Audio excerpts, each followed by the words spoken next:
And we can also discuss things down the line, but that's a fair argument, I think. And that kind of puts Brooks Jensen in a worse spot than I would previously like him to be, because like I like Brooks Jensen. No, the guy who's gone way down the card. Hear me out. I like Brooks Jensen, but for me, it's that hard statement to defend.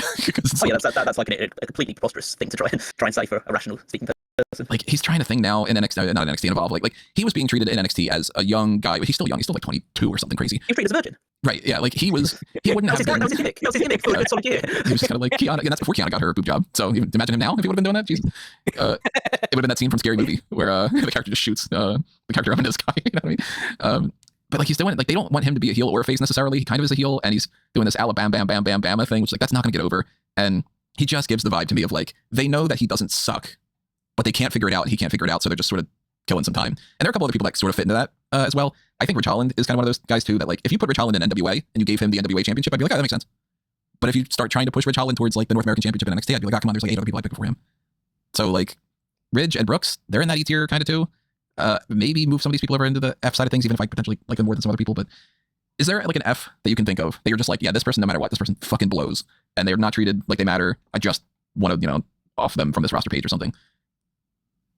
Well, by that logic, is Tony D'Angelo on that tier since he was off from the roster? Different story. I don't know if there's anybody that I'd be like, this person fucking blows in WWE right now, where it's like, man, why do they even pay this person? But there are people that I'm just not a big fan of. Yeah, I can't say anybody's at that level of like, how is this person still here? You know what I mean? Yeah. No, I agree. I think it's just a miasma of blah, really. Yeah. That's the biggest thing. There's going to be a lot in the CD and E range, even B, so the B ones as well. But like, in the same way that I'm finding difficult to see a lot of F ones, I'm also going to struggle to find a lot of S's out of this list as well. I would say I'd find more S's than I would F's. Oh yeah, definitely. But that should be the case for Esther. You don't want to have an abundance of F's on your roster. But I do think that we could put a lot of people in D and E very easily. Like I would put, for instance, kind of a speed run thing. I'm going to move them all into the bottom of the D tier right now, just for the sake of spacing. But like for D tier types, I'd put Akira Tozawa. I like him again, but like not doing all that much and not being treated well. I would do the same. Oh my god, with the Sirens. Sorry, everybody. Cruz del Toro, Dragon Lee, Eric and Ivar in that like C tier type range. Joaquin Wilde. There was a couple of people. Apollo Cruz is on that lower end. Angel Garza, Humberto Carrillo. I would put Tongaloa, Tamatanga. At this point I put Talatanga because they haven't really done a whole lot with him. He's not like super impressing me. I would rank Tyler Bate in this kind of range. What's that? He's not supposed to impress you. He's just tall. Yeah, that's what I was about to do. There's even more options too. Like me just spitting out like a dozen of these names right now, but there's plenty of other people that I would rank in that like CDE type range without even thinking about it. Yeah. Yeah, that's there's way more people than that on the list that I can see, but like that's not even. It might be easier to say some of the good people because like then you like Randy Orton's an S. Yeah, he just is. Like, I think when we're talking S's and A's, because we could shift people to the right. I'd throw an AJ Styles in there. I'd throw a CM Punk in there for the S or the A. I would throw a Gunther in there, although to be honest, he'd probably be more towards. But yeah, he'd be more of an A tier than an S tier right now for me. I'm just putting them on the left just to make it a little bit easier. I would throw Seth Rollins into the mix there. I would throw a Roman in there. I would throw Cody in there. Drew McIntyre is one of the top guys in my mind. I would be high on Sami Zayn, but I wouldn't go S. This isn't just tossing him into S. Kevin Owens is another one that's very much towards the top. Cena, yeah. Oh, that's the guys on the side, yeah. As much as it's problematic when it comes to Brock Lesnar, it's another thing. We got Lance Arquette on the who knows because they haven't even done anything with him yet. I would put Obafemi in there. I think Obafemi's fucking great. He's like the 1A I would probably give to the NXT man. I think that's too soon. I'd go A for Obafemi. I think he'll be US champion by Friday. Obafemi to me is a better act on the mic, visually, power-wise, like as far as like hierarchy and how they treat him, and in the ring, than like at least 75% of the roster. I think Obafemi's fucking great. So I would definitely lock him in as an A. He's obviously not an S tier yet. I mean, like the guy's not even been on the main roster, but like he's far above average to me. If they put Obafemi on the main roster, like you said, like this Friday, and if they had him beat Sami Zayn, I'd be like, yep, I'm down for it. And then if they had him beat Brock Lesnar at WrestleMania this year, I'd be like, yeah, go ahead, do it. Strap the rocket to this fucking guy. A lot of people are already saying that. I still think that's Gunther's spot, but I think where Gunther was in 2022, that's where Femi is about to be. Brock's fighting Gunther or Braun, I think. I don't know, we'll see. But like, Obafemi's not an S, so that's definitely puts him in A, if not B, but I would go A. I would say the only name remaining on the list that you haven't moved over is Ray. Oh yeah, Ray. I think a GOAT discussion alone, he's got to be in there. There's also that whole thing of like, well, if they've reached that status, but they aren't at that level now, but then you make the argument or the distinction where you end up getting like, okay, Rey Mysterio overall career, yeah, S tier. Rey Mysterio right now, but I also think he's like Randy right now, where if you put him in, if you said tonight Ray's going to fight Seth Rollins for the world title at Survivor Series or whatever, nobody would bat an eye. $7 for 9 tablets of 100 milligrams generic Viagra from Friday Plans. I didn't believe it at first, but I decided to give it a shot, and I'm so glad I did. Sure. Nobody would bat an eye. True, but like if you compare that to a lot of people, just look at the AW list we've got in the A tier. We've got Samoa Joe, Adam Copeland, Christian Cage, Chris Jericho, people Dale, Claudio. Absolutely. But I'm saying I wouldn't put him, just like I put those guys in A, I wouldn't put Ray Beyond. I think he's SRA just because he's Rey Mysterio. Yeah. He'd be potentially an A. I would put Sami Zayn in A rather than S. He's in A. I would probably put Gunther in A.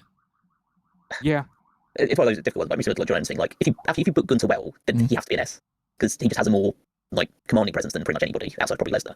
So he should be an S, and they've done such a bad job with him that he's an A instead. He has beaten Goldberg. He's done it. I think you can say S for this. He's beaten Goldberg. He's probably beating Cena. He won the title again this year. Lost it again, but he did win the title. He's fought Punk. Well, we're going Punk, Brock, Cena, Cody. Like these guys are pretty much all BSs, right? I think maybe we can make an argument Styles, McIntyre, and Owens to potentially be down in A, but like I think that's the way I would do it. Which is a shame because like they're all fucking great, but like there is a difference between the way that they book AJ Styles versus the way that they've been booking Cody, for instance. So it's I like have to ask. DS versus an A+ or something, We haven't named him yet, but Jey Uso's been all over the main event scene, and I do think he needs to be no lower than a B for how he's booked. Oh yeah, no, Jay's a B, I think. I'd go Jay, B, Jimmy, C. I love Jimmy Uso so much, but like I've said this to you guys, and I genuinely believe this because I saw somebody say that Rey Fenix is Penta's Jannetty now. And I'm like, no. The only person I've seen in the last 2 decades to ever go to be full Jannetty is poor Jimmy Uso, because it's night and day for those two now. Yeah, I mean, to be fair, like Jimmy Uso is the C, which I actually think is probably like the fair position to put him in. That's just again, then I'm thinking, oh fuck, this is so bad. Like this is terrible. He's the average. He's the middle of this thing. How bad is this roster? Oh my god, it's terrible. Yeah. Also, like personally, I don't co-sign the Seth Rollins in S tier. Like he should actually, prove that he can draw before he ever gets to the S tier level, but which he's consistently never been able to do. But like he wins a lot of championships. He's Triple H's buddy, so he's like everything you just said makes me to me he'll always be Becky's husband. He's the modern Triple H. Everything you literally just said, you can swap in for Triple H, and you can say to me he'll always be Stephanie's husband. Like Triple H was good. Triple H was the best wrestler in the world at one point. And I think you can say the same thing about Seth Rollins. Not this Seth Rollins, probably 2019 Seth Rollins, but I think at one point when he was in the mid-card, he was pretty good. He was the best wrestler on the roster. Yeah. But yeah, anyway, he's there because of his reputation, which is fine. But okay, let's have a look at some other people. I guess is LA Knight an A in this roster? No. I don't know. See, LA Knight is a hard one for me because I would instinctively put him in B. If you're putting him in A, then you got to move Jey Uso over. That's just See, I'd go B because like to me, Jay won the world title. Won the Royal Rumble. He very clearly like shouldn't have. Like so, it's kind of like Jinder Mahal was a former WWE champion. Did we ever want to make him an A tier? You know what I mean? And then like 2017, we would have had to because he was the WWE champion. And I kind of try to filter as well in the idea of if this wasn't 2 world titles, where would their world titles be? And like Jay wouldn't have fucking won that. Like they still would have just been like, well, we'll give him the Intercontinental title. So I'm like, to me, Jay is a B. LA Knight's a B. I would probably put somebody like I'd put Bron Breakker and Bronson Reed in B. Even though they didn't win the world title, LA Knight didn't win the world title, whatever. To me, it's like, yeah, but Jey Uso's being booked as the equivalent of them. Same when it comes to like Jacob Fatu, I'd put him B. Like fun as all hell, but he is being treated like he's shooting up right now to try to fight Drew McIntyre. I don't know, again, someone who's not watching, so make my opinions new, but I feel comfortable having Bron Breakker at a lower tier than Obafemi when he's done what Obafemi's done, and also been successful in the main roster. That's true. That is a fair point. That is true. Maybe Obafemi goes into B. I think by the peak of NXT, you can't really get into A level. Yeah. I'm not disagreeing with you that he could just be pushed onto the main roster and just do it. But until that happens, yeah, I don't think he's there yet. Like if he comes up and he wins the Sami Zayn Open Challenge, or he comes up and he immediately makes a big impression in the Royal Rumble, then we can talk about that thing. But until that happens, and that can happen very soon, just lost the NXT title. So these are fluid. We did rank Jasmine next, so these are fluid. These rosters are always changing. Yeah, Jasmine Nix, that changed. So we don't know. I mean, we're doing this on the 29th of September, and this is going to come out in like a week or 2 or so. So I don't think that Obafemi is winning a championship on the main roster in the next 2 months, even I would say. But there is certainly a chance behind that. But I think that's a fair point. That like, as soon as he comes to the main roster and he begins to like immediately show that they are going to push him, then you totally have my blessing of putting him into A. I just think that it's just too soon right now. And to be fair, against my point of view, because I'm always willing to admit if I'm proven wrong, and I think that you got a really good point there. Look at Karrion Kross. Karrion Kross was dominating the NXT roster. They bring him up to the main roster, he loses to Jeff Hardy, he gets this stupid gimmick with this mask, and his career just goes lower and lower. So never underestimate Triple H's ability to snatch defeat from the jaws of victory. I mean, Vince and Triple H both have their list of these people that it's like, how did you fuck this guy up? And they could do that with Obafemi. Strap the rocket to him and let him do his thing. He should be the next Brock Lesnar because that guy's fucking great. But yeah, and then that justifies a little bit more so Javon being in C. I will also just clarify that when Tony said that this guy's great, he was referring to Obafemi, not Brock Lesnar. Even though you specifically said the phrase Brock Lesnar, that guy's great. So. He could be the next Brock Lesnar. Obafemi is great. Let's put it that way. He could be a non-problematic Brock Lesnar. As far as I'm aware, Obafemi seems like he's just a good dude. So. Pull that clip up in a couple of years' time. Let's hope it doesn't. I hope it's not, but like just preempting it. I don't want to be super mean.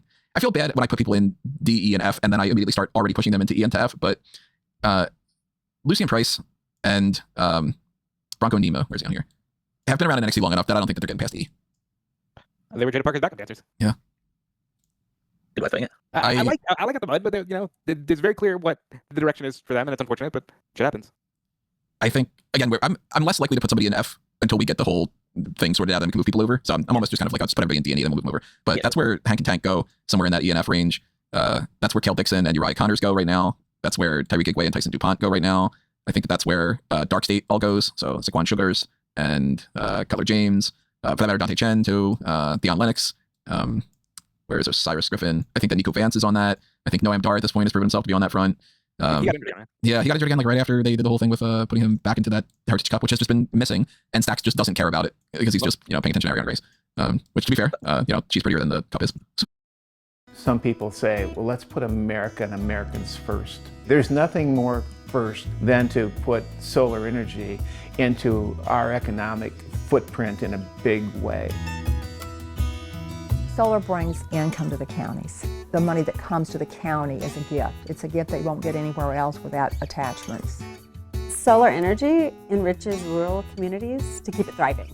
The investment in rural communities is so critical as government leaders continue to move policy to be able to allow us to incorporate solar energy.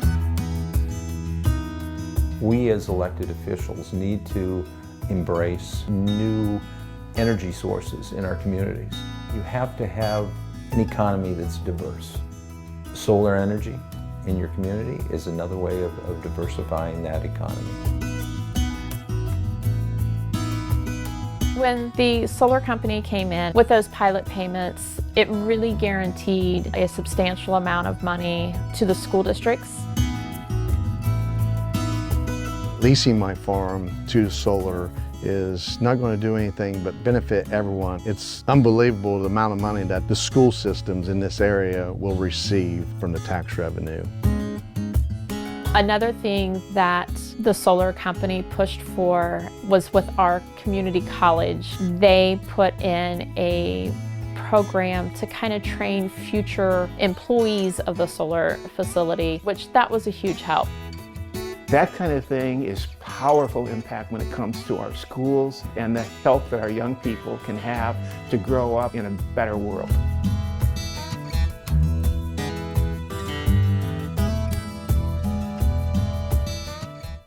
David, the movie. I will not be afraid.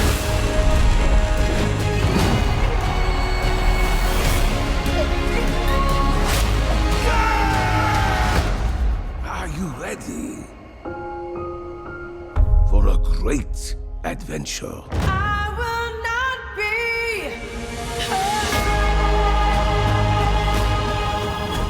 be. David, in theaters this Christmas. Cup is. Don't move past this without putting Nexus King there as well, because that's where he belongs. He's an E at the best. I mean, I would put him in that D&E range for sure. Like, I can't defend that he would be in the middle of the road. All Okay, these how are... about in booked in our universe, you're putting Nexus King on the same tier as Tyler Bate. Okay, how about me, Tyler Bate? Lexus King's got way more personality. Personality, Yeah, Lexus King but- beats out Tyler Bate in ring. Tyler Bate beats out Lexus King. That's how No, it but is. he's a bad personality as well. Yeah, I find him fun. I like him as a douchebag character. But you just like assholes. Not all. Luca Crucifino would be in this mix too. Andre Chase at this point. They killed Tony D'Angelo. I just want to go back to that. Where the fuck is this guy? Yeah, Andre is a jobber. All these guys are going in D and E. I think we'll reassess it because like some people that are in E, we might end up moving in D. So everybody that's like, oh my god, you're just putting them all in E right now. It's because it's just to balance it out visually for me a little bit. We're just going to try and next stage to get through those ones, because they're the ones that are probably going to fall between, like, they're the top end, they're B, and then the lower end, they're going to be C, D, and E. Right. MC, I think's a D. Who? Just because he hasn't, Charlie Dempsey, because he hasn't kicked on at all. Dempsey, Yeah, I I'd, think. I'd put in D. He's got so much potential, but they aren't doing anything with him yet. Yeah. Even Page is a comfortable C, I think. Yeah, Ethan Page is a C. Yeah, he's on par with Javon. I would say Ricky Saints is a C. You can make the argument for now that he's won the title, but I think C's probably fine for now. Let's see how he Probably gets booked too. Because if he gets booked as one of those NXT champions where Josh Briggs just beats the shit out of him on NXT, then it's going to be like, all right, well, you beat Obafemi, but so did Tony D'Angelo. You know what I mean? Wow. Yeah, in which case, realistically, the only other beat from NXT is Trick Williams. Tricks B. Hey, he's an S in TNA, baby. Yeah, he's an S plus in TNA shit. I think that Henry, he's on the fucking roster. he might as well. He might as well, yeah, he's pretty much on the roster now. Yeah. Well, I think he's middle of the road then. Yeah, I think I Josh mean, Briggs. yeah, because I know he's been on WrestleMania and stuff, but like, Yeah. he's still a champ Lost to character. Red in 3 minutes. Yeah, exactly, yeah. As the TNA World Champion. I would say Tony D has a chance to be a C. They give him every belt but the NXT title. He's dead. The character has been killed off somehow, but like, I have not seen this man seem Tony Soprano at him. He's a C. They protected him enough, and he won titles. He was like a mainstay of the NXT roster for a good number of years. I think he did everything he could do in NXT outside of winning the world title. Okay, I see Luca Cristofino in E. Well, temporarily at least, and he could move over into F or something. Where's that? So, actually, let me move some of these up a little bit. The people we actually actively put into a tier, like Charlie Dempsey, we put into a D. We put the Wyatts in D. The other ones we just kind of Oh, they just fired Edris Nova. Right now. I feel bad because it's like mean to him, but hold on. That's pretty funny. If that's He put a video on Instagram saying bye WWE. I don't know if he's. Okay. Hold on, let me go through this. I'll move him off this side. Yeah, he just like announced he's leaving WWE. Oh, he says he's leaving. So oh god, another company they can't spend even a little bit more money to move on to. Good for him though, to an extent. Like I think Inoue is the type of guy that like if you put him in Ring of Honor, I think that he is on par, if not better than a lot of the Ring of Honor people. But realistically, I can't be like, oh, Inoue is a guy that they should give the TNA championship to immediately or something like that. I will say with very great certainty he's not better than people. I haven't seen him work. I know he's not better than most of the Ring of Honor roster. Do we think that this is a case of his contract has expired, or do we think they are making room? I asked like for something in particular. Yeah, well, I asked that because we're in the middle of doing a roster ranking, and do we think that some other names might also be departing? I mean, there's 144 people on this list, which means that there's more than 144 people on their roster because we're not even counting people that are in like the Performance Center that we don't know, or people that are in some kind of like negotiations or something. So, I mean, it depends because like presumably if you're saying like he's leaving WWE, it means his contract's expiring. So it depends on what month contracts are expiring as well. So Justin Nick's contract expired. October's right around the corner. Right. Yes, we don't know. It literally depends on the month they sign the contract. They're realistically going to be like a certain number of years for a contract. So we don't know if it doesn't seem like it's a release. So because otherwise we would just say that like Fightful report that it was released. You should know rather than him coming out and just saying that he left. That strikes me as basically the same as the Jasmine X thing. It's probably Inoue is on Evolve, and they probably said, okay, well, we want to keep you, but we either want to pay you the same as what we were paying before, or we want to pay you less. And then he probably said, you know what, it's not worth it. If I can make the same amount of money or more being on the indies, or I can bet on myself and go to, you know, maybe AEW will be interested, maybe TNA. But yeah, if he left for that reason, then good for him, because he's not doing fuck all in Evolve right now. If you go and spend as much time in NXT as you were and go down to Evolve, the likelihood that they're going to see something in you that they shoot you off to the main roster in the next 2 years is probably very slim. I will say that like I thought him and Blade as a team were charming. Yeah, they were fun. You know, I thought they could have had something there. Hopefully, he lands on his feet because I'd always rather see people succeeding in wrestling than just departing the industry altogether. But you know, sometimes that's the way to go too. He just no feet. Yeah, I guess he had a no of NXT. So I mean, we'll put him off the list over there. But then that kind of, honestly, funny enough, makes him like have to be the drizzling shits option because it's like, well, he was treated as nowhere close to Idris, and Idris was, you know. Other people, I think we could lock in like the D and the E side of things specifically. Like Angel and Humberto, I think we can put them in E and then put Santos in D. What do you think? Yeah, sure. That's fine. I think. Which sucks because like Santos is fucking good, but man, they don't want to push that guy. He's so good too. Very disappointing. Well, this is the thing now. Like, a lot of it's just guys that their entire Latin contingent is now just there to prop up AAA more than it is to actually be pushed on the main roster. They firmly reached a point where WWE is like, you are at a certain tier, and that's where you are, and it's good to keep you as a good hand, but we're not going to be invested. It's like you got Ray, you got Dom, and you got Penta and Phoenix, and then everyone else is just okay. You just go to AAA every now and again. So you got Dom B. I'm surprised you didn't push her into EA. I love Dom, but I don't think I could put him on the same tier as like Drew and Styles and Gunther and all. No, I think that's fair. Like, he could be a high day, I think, based on the stuff he's done. If this was just pure like, who do I like, then definitely some things would be different. Because like I would, yeah, if I'm going like my top rope list of just favorites and stuff, like I'm gonna bump up at AJ Styles, I'm gonna bump up at Javon Evans, I'm gonna bump up at Femi, but I'm gonna downgrade somebody like I would even downgrade CM Punk. Like he wouldn't be on the top tier for me if it was just favorites. He'd be on the second tier or lower. Also look at this again, not to like make a lot of comments and like disparaging ones, but look how old that is an A tier is. Yeah. Like they're so old. Like they need these people from the B ones. Hopefully they do. I don't want it to just like fall apart entirely, but like they need those people from the B tier to step up really soon because like that is like I just talking about retiring soon, seeing that he's going at the end of the year. Like how long is Lesnar just gonna keep hanging around and like Orton will keep going into his neck falls off pretty much. Like he just seems to enjoy it, but and Roman will go away eventually entirely. So it's like yeah, it's crazy how Oh my god.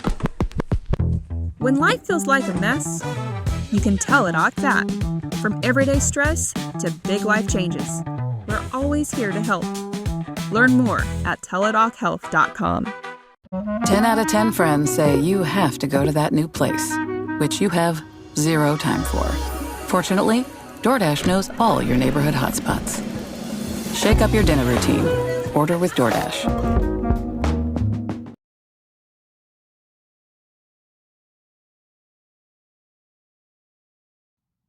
How little young blood there is in that mix. It's like look what Cody had to do to even get to where he is. He had to leave, help start a whole other company. He like did a lot of things to even get to there. And you know, I don't want to compare it to AEW as well. But like AEW's like they've got a fair mix of older people like Omega and Okada and Moxley, and they're not going to be around for like 10 years or whatever. But then you mix that in with Paige, Ospreay, Strickland, MJF, and you've got a healthy mix of some younger guys that are right at the top of the card. And then you've got on the A tier ones, you've got like your Fletchers and Bandidos and Darby Allins and Powerhouse Hobbs and people like that. They're like young guys on the come up. Whereas WWE is just so like the youngest guy they've probably got. Well, the young guys have got on a good trajectory are Breaker, Overfemi if they decide to use him properly, Trick if they decide to use him properly, and Dominic Mysterio. And then there's probably a few others. Logan Paul could potentially be an A. Because that's how they kind of perceive him. Let's put Logan Paul in here. I'd go B for Logan Paul and put him on par with LA Knight and Jey Uso and all them. but that's predominantly because he hasn't won one of those championships and because he isn't around as often. But there could be an argument for that. For that matter, too, even when it comes to like, we haven't even gotten to the point of like fully balancing out the bell curve for this yet. But like, I would say, just as a preface thing, and maybe I'll do it later when we're done or something. When it comes to ranking people in NXT, I think that it's kind of the same thing as like the Ring of Honor side of things, where like somebody who's a big deal in Ring of Honor sounds like they're not as big of a deal in AEW main roster. But then if you were to just put them on the main roster and let them do the thing, I think that they would upgrade by default. So like somebody like, say, an Ethan Page, I don't think Ethan Page is middle of the road, normal, like meh. Because to me, middle of the road is it's not bad, not great. And you start getting like above average. Like I would put a Tony D'Angelo as above average compared to a lot of other people, but not compared to main roster talent because he is on NXT. So like I would almost kind of move these guys all over to S and move these all kind of shift a little bit with that NXT thing in mind. But since they are in NXT, we can't rank them the same, you know? And that's where like, if you say just like above average, if the average wrestler in my mind of like quality and booking on the main roster, a very good example of average to me would be somebody like a Ludwig Kaiser. Like I like Ludwig Kaiser. He doesn't do anything that stands out to be like, I can't wait to push that guy, but I like him. So he's almost in above average, but I would put him in C. You know what I mean? Yeah. And then like, because of the fact that these people are in NXT and they're champions in NXT, I think if you put Ethan Page and Ludwig Kaiser on the same roster, they're both on par with each other. I think Charlie Dempsey is just as good as a Santos Escobar in some ways. And I think Santos isn't below par. Santos is a C tier wrestler. He's just not booked well, so that puts him in D. So I want to like make a distinguished thing about that, because like it might look like the D tier is saying that we don't think that these people are talented. But it's primarily a lot of it is booking. It's booking, yeah. Santos can be a B-level one because he speaks very good English and he's a very good wrestler. And he does have a good like kind of aura about him when he was in NXT. But that's the reason why I was hesitant to push Javi Femi, because you do sometimes get that big fish in small pond energy with NXT. Mm-hmm. So like, you can't really assess the aura or how it's going to translate onto the main roster until they go onto there, because I'd say it goes the opposite way as well. We've talked about loads of times. We look at like an Alexa Bliss when she was in NXT and she was never really pushed super hard. When she goes onto the main roster, she's pushed hard and it resonates well with a more main roster audience. Right. So I'd say, by all fairness, a guy like Femi or Trick Williams should completely translate. A guy like Ethan Page seems to like has that kind of the comedy chops and the kind of he's like resurrected Miz if I ever saw it. Anybody like the idea of pretty average bell to bell wrestler, but gets the I guess the gimmick wise and the promo stuff really well. And he would he could form a mixed tag team with Chelsea Green and ride off of that for the next 10 years probably. That's pretty much all he needs to do. So it's like and Miz is middle of the road. Like Miz is middle of the road because he's booked as a jobber sometimes. He's booked as below par if you want to push somebody else. He could easily get his ass kicked and just be a joke. And then he could turn around and he could win a championship and be on the above average tier. He's also a 2-time world champion, so that puts him kind of in the main event. And then it's like he's Headline Mania. Right, yeah. He Headline Mania in. And I don't think under any circumstances that you could take even like an Angel Garza and be like, what a below par wrestler. Like, no, Angel Garza's fun. They don't want to do fuck all with him. So he, as a character in WWE, is a jobber. They barely have him wrestle. When he does, he doesn't win. And if he does win, it's not important. But man, if you take Angel Garza and you put him in an indie promotion, he's your top guy. He's fucking great. See, I think... You know what I mean? So it's like, I don't want anybody thinking that we're like criticizing somebody like a, I don't know, like a Akira Tozawa. Like, I love Akira Tozawa. I think he's great. He's a total jobber. So it's like, he could not go higher than an E tier. And like drizzling shits, I think is almost more so like people that are really fucking terrible and we don't like them at all. And I don't think that there's anybody in WWE that I would rank like that. And kind of in retrospect, I think that like maybe some of the people in AEW and the other thing, like, maybe not. I was gonna say maybe we should. I would find the 4 people we put in the next. As soon as I said that and I saw we have the 4 for the men, I'm like, and I was trying to find Nikki Lyons and Camille being in the drizzling shits one as well. So I think put Emily in there. That's fine. I think like even like Carly Wright being in F tier is a little kind of mean. I'd probably like move her back over to no opinion and stuff. But like, I can tell you right now, with like a fairly decent degree of certainty, if I watched an episode of Evolve and saw all these people on it, I'd put most of them in drizzling shits probably because they're probably not very good. They're on par with anybody else. I think like there's nothing that separates a Jack Cartwheel from a Blake Christian. Oh, I know that Jack Cole was good because Jack Cole was on the Indies. It's more the ones that are coming through that have no experience that will you can kind of tell some of the ones that stick out like a sort of fun that just aren't ready by any stretch of the imagination. But yeah, I can understand like it's difficult to put someone in there because F tier is more the case of these people that probably shouldn't be in promotion of WWE stature based on their ability.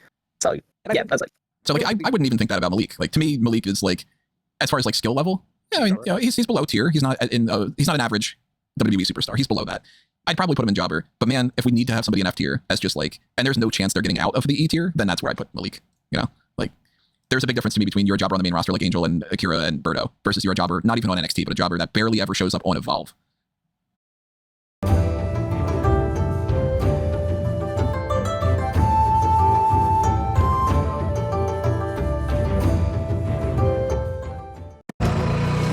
Style and substance. In the GMC Sierra. Work at 0% APR plus 3,100 total value on this Sierra 1500 model. I also like look at how difficult it is to parse these things because you know like a guy like Miz is you could put him on any one of these tiers at any moment depending on what point in his career he's at and it would make sense, you know, like and it's I think guys like Miz have kind of fucked up the idea of a ranking system like this because they're so all over the place. No, I'm serious. Like, that's true though. So all over the place. Yeah. Like yeah, it's very difficult because you could look at a guy like Miz and go, geez, at one point he was clearly above Cody Rhodes. He was, you know, on par with Cena. And now it's like, I don't know, is he getting on par with the Evolved guys? It's just hard to rank, and a lot of these people have barely wrestled whatsoever. It's very strange to look at a guy like The Miz and say that future first ballot Hall of Famer could very easily lose to Miles Bourne. Same thing with, we haven't ranked him yet, but Kofi. Yeah, You know? like Kofi's like he's a Hall of Famer. He's fucking great. I love Kofi Kingston. Can't give him an S tier right now. Kofi in terms of accolades and ability, and just the overall scope is as much of an S as somebody like a Pop. But Kofi But right now, wise, C tier. yeah, And then like the same when it comes to not for that matter, we just mentioned Miles Bourne. Like Miles Bourne, I put with Charlie Dempsey and Tavion Heights. They're on like they're not winning those championships to be in the mid card and all that, and they're not on the par with Ricky Saints and Javon and Ethan Page. But I like them. I like Tavion Heights. I like Miles Bourne. I like Charlie Dempsey. I like Tavion Heights a lot. I like his match with Ethan Page. I thought they did some good shit. I think Tavion, I see a lot of good stuff for in the future. I'm moving Jasper Troy over to no opinion. He wrestled like 4 times and then they just gave up on him for some reason. I wish I could say higher marks for Josh Briggs, but I can't. So that's like, is he D or E? Well, probably D, I guess. Like D minus. High D. Like poor D minus Josh Briggs. That had the potential to be higher. John Spears. D. Maybe E. Like he's more of a manager at this point. Player coach. You know. Stacks I'd put in D. He is a champion right now, even if it doesn't count. And like I like Stacks. Stacks is good. Wesley. C or D. Did he get hurt? Where'd he go? Yeah, he just disappeared. I don't know.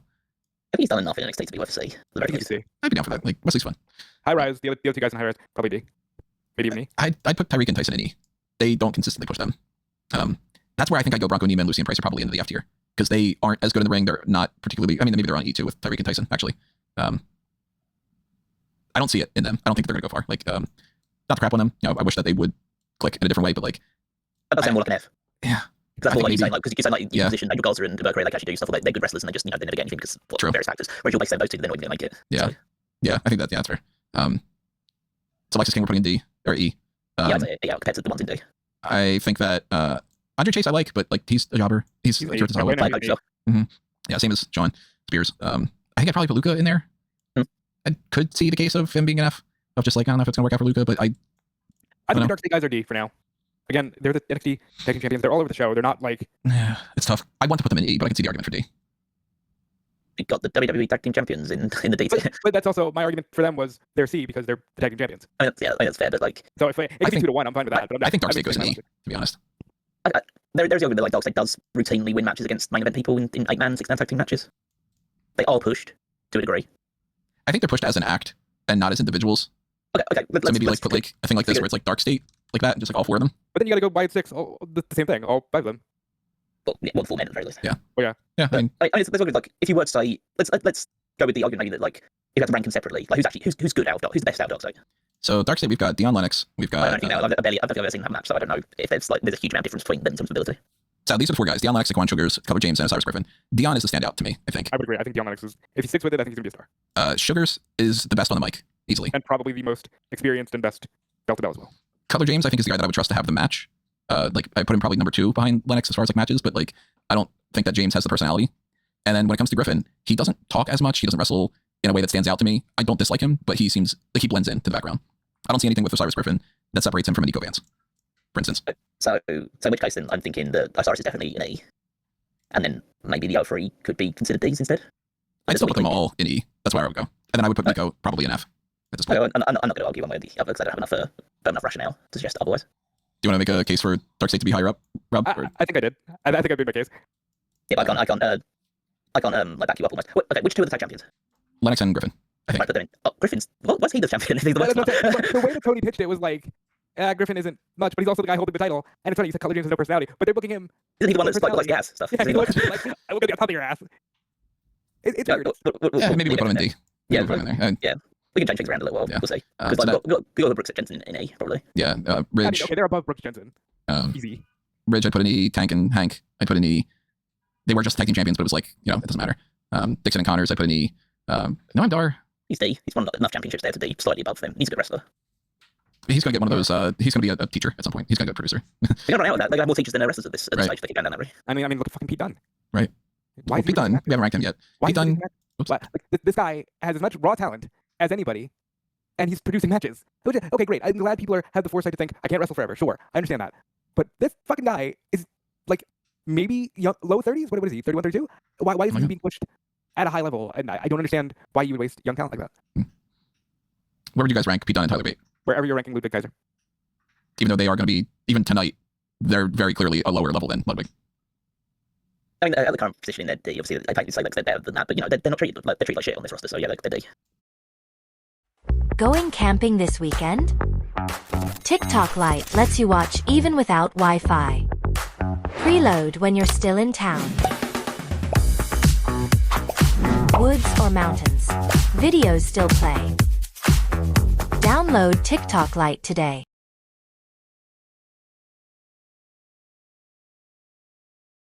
Ollie's deals are so good, you won't believe the prices. Can this price be real? This has to be a joke. It's no joke. This store is amazing. You have to see it for yourself. Ollie's Bargain Outlet sells famous brand name merchandise at up to 70% off the fancy store prices. Bargains on housewares, toys, bed and bath, books, food, gifts, and so much more. Hurry in to get the deals now, because when they're gone, they're gone.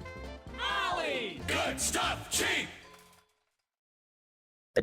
That's where I put them. I would also do the same with Joaquin, Cruz del Toro, Dragon Lee. Yeah, then it'll book well off. I think Eric and I would probably justify C. C as a tag team, they are a singular act.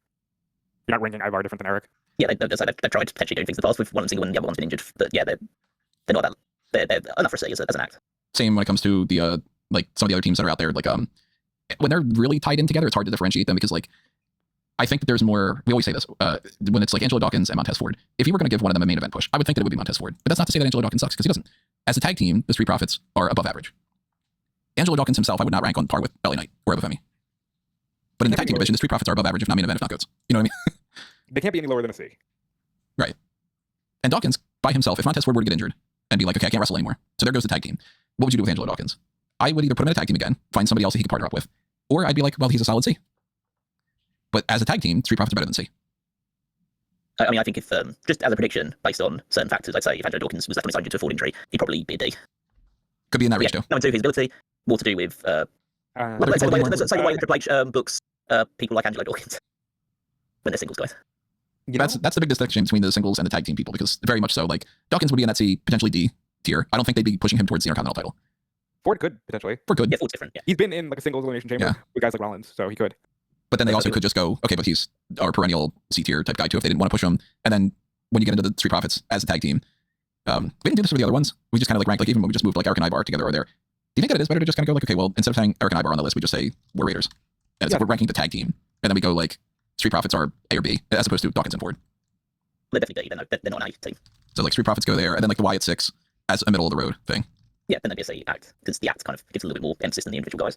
No, we got the thing I said to start the list off. Nice. We just didn't do it for other people, like the AW list and stuff, and we could change that, like, you know, different, just like, it would be a different thing, like FTR right there, like, you know, we might as well just do that. I switched like Cash Wheeler and Dax Harwood to just FTR in the A tier that I already had. Like we didn't rank them individually, but we ranked the Young Bucks as the Young Bucks. I just switched the Young Bucks under the S tier thing too. Yeah, and like it's just different with some of them because some of them there's a definitive, like there's a main event guy in one of them, and there's a clear secondary part. Yeah, like Bandido and Brody King. Bandido's at level higher than Brody King is. So right. Yeah, I'm currently at the moment switching up like the Guns we kept on the same thing, and Top Flight we kept on the same. They're not distinct enough. Yeah, this year. Right. You know, like yeah, Truth Magnum and Turbo Floyd, like the Outrunners. Yeah. Are on the same tier, and we just keep them together. But Anthony Bowens and Max Caster are not declaimed anymore. So.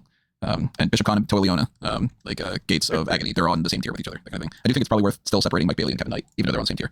But yeah, just a little kind of housekeeping, let's put it that way. So that does make it a little bit easier because then we can just put Dark State as a D tier group. Creed Brothers, they're a D tier team right now, I would say. Yeah. Yeah, that's nice. They're not even doing anything with them. Like, you know, that's just what it is. Pretty Deadly. D tier as well. Yeah. We want an injured now, isn't he? Yeah. One of them is always injured, it seems, lately. Elton Prince is out, and they're even doing a fake injury angle thing with Kid Wilson. So. It's a tough job being pretty. I'd say DIY goes in C. That's fine. Yeah. As much as I want to put them on the same B tier as Street Profits have won more titles. And, you know, I love Johnny Gargano, I love Tommaso Ciampa. I wish that they were higher. Put mostly machine guns there as well. Motor City Machine Guns. I put Fraxium in there too. Yeah, that's fine. They're not being tag division is D as well. Yeah, pretty much, yeah. We don't have to rank Andrade anymore with Ray Phoenix. I wasn't quite the same. Ray Phoenix I put in C. Penta's a B. Yeah, I think so. Yeah. I'd go with that. Ray and C. Yeah, Phoenix right now to say, yeah. And Penta and B. Penta's not won the Intercontinental title yet, the way that some of the other people are, like, pretty much everybody on this. Bronson Reed hasn't won a championship either. So, yeah, that's fair. Let's get rid of Dawkins and Ford. I still would go D for Tongaloa. I put Tonga on that same thing then. I mean, I guess the Tongans, D and Solo C. That's tough. If we got Solo in there, we got Talatanga, we got JC Mateo. Well, where do we put Apollo Crews? E? Yeah, right now. Yeah. Don't worry. You can Teladoc that. For just about everything health related, even aches and pains, you can Teladoc that. Get started today at teladochealth.com.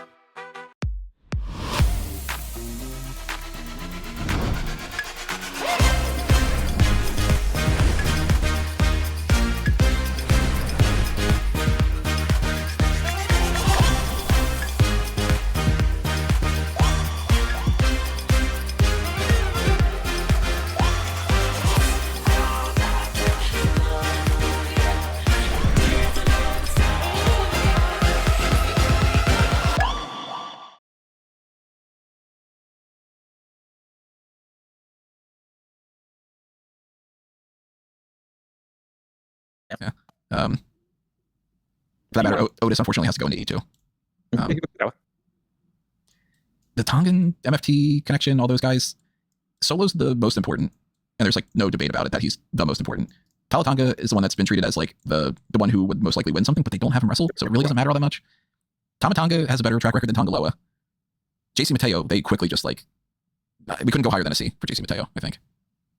I think I'd probably go B for Solo. I think you have to. And then I'd go C for JC Mateo and Talatanga, and then D for Tongaloa and Tamatanga. Maybe even Tongaloa in E, and kind of like stratify them that way.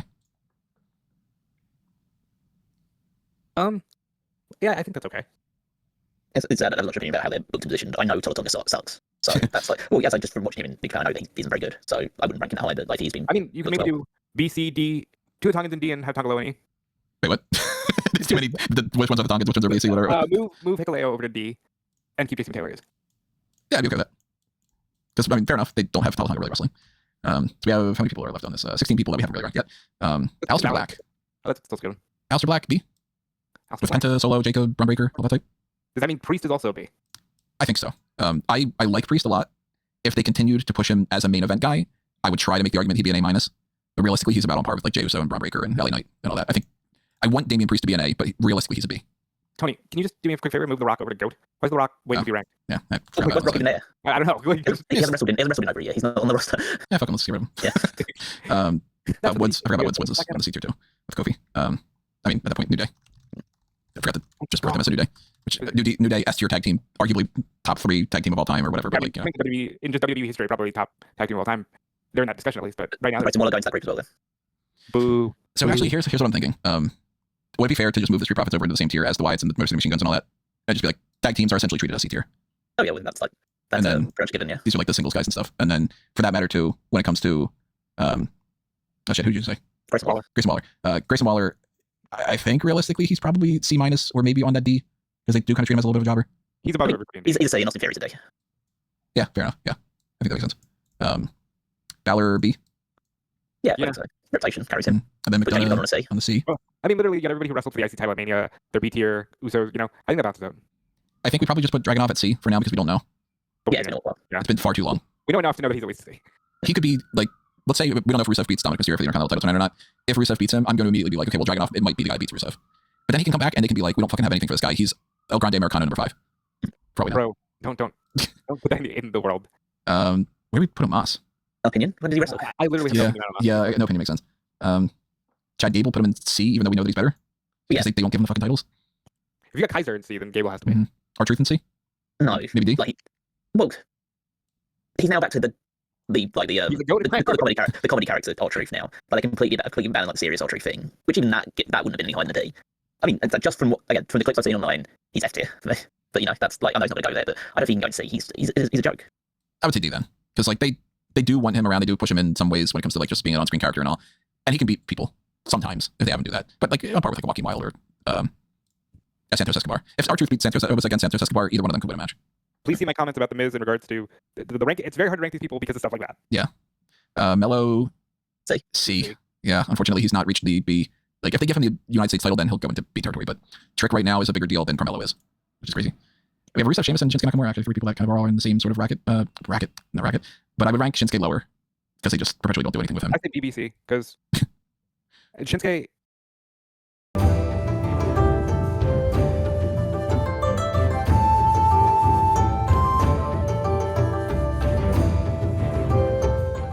You know that story where slow and steady wins?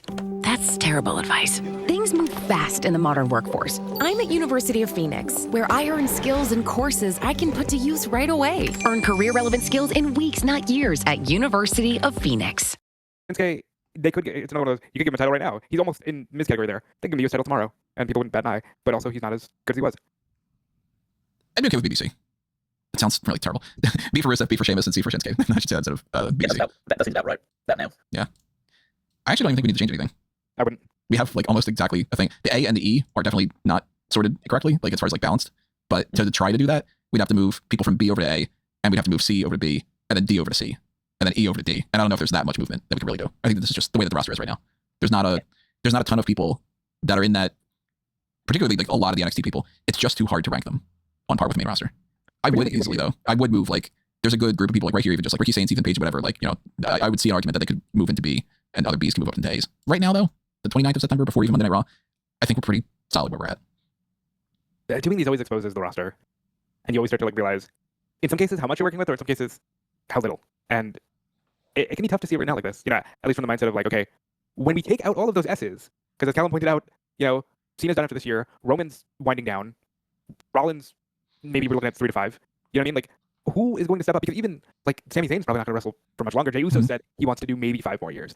Like, some of the people that are in that A- or B+ type tier, they're not necessarily all younger either. Like Dominic Mysterio could be a top heel for years and years to come. Damian Priest is in his 40s, right? Like that's the example I always use. You know, Priest, everybody always thinks he's this young superstar. All those bottom five in the B tier are pretty old. Which again, like we're not doing like a fuck you ageism kind of thing. Like it's the reality of damn, they take too long to push these people. It's the same even outside of wrestling when we talked about things when we got into the James Bond discussion, and people were like, Idris Elba would be a great Bond. Even if you ignore the whole like, some people would be like completely opposed to a black James Bond or whatever. You ignore that. It was just like, well, do you really want to cast a Bond to have his first movie where he's like 55?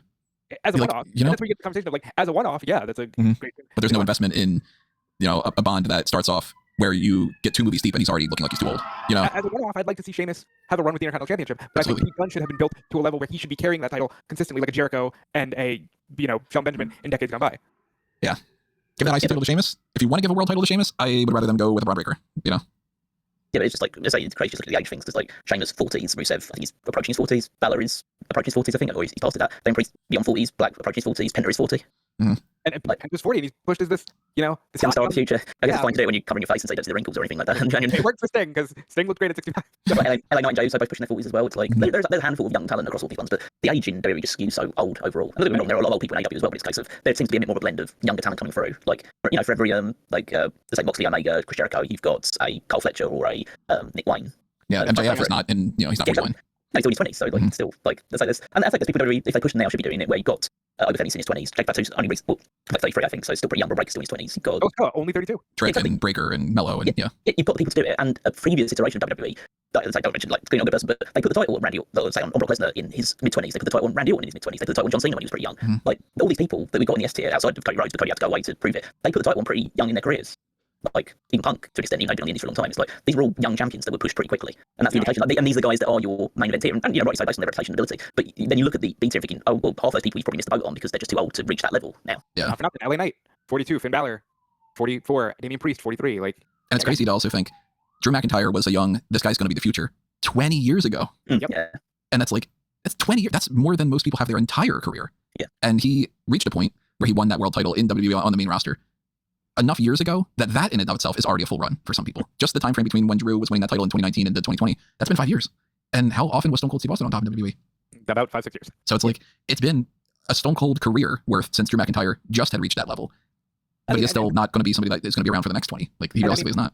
This is a guy who is already thinking about retirement, but let's talk about AJ Styles real quick. 2026, 2027, I think he said he's retiring, right? AJ Styles, 48 years old. Hulk Hogan, when he came back to fight The Rock, 49. You know what I mean? Like, the way we view age now, it's better in a lot of ways because we're not closing the door on people. Yeah. And we're not, limiting their success. Bob Backlund's not ancient at 32 or something. Right. But at the same time, we're also not proactively trying to push people because we keep thinking that they've got all the time in the world. Right. There should be more movement for, like, why realistically is a Javon Evans not in the mid card of the main roster? Or why is Carmelo Hayes still just doing the tag team thing? Why is he not an upper mid card champion? Yeah. Why hasn't Overmy just already been moved to the main roster if he's got so much more about him? Why is Trick Williams staying in NXT for? He's been in NXT for what, 4 or 5 years at this point. Yeah. Like the same thing when you talk about like Gargano and Jumper and people on those lines. No, there's always like potential ceiling with them, but like people that just become career NXT guys. At least it seems like, with the benefit of hindsight, you can say that the thing with Gargano and Ciampa, and to an extent like Adam Cole and that whole season of guys, it seems like the reason they never left is because NXT was such a different vision. But like, why did you keep Roxanne Perez in NXT for 4 years, 5 years? Like, move these people up. I say it all the time with Gable. They were like, Chad Gable, he's such a young guy, got so much room. He's been on your main roster for 10 years. Yeah. We're not talking about like... No Signal still plays videos. On the subway, still watching. Travel anywhere, stay entertained. Anytime, anywhere fun.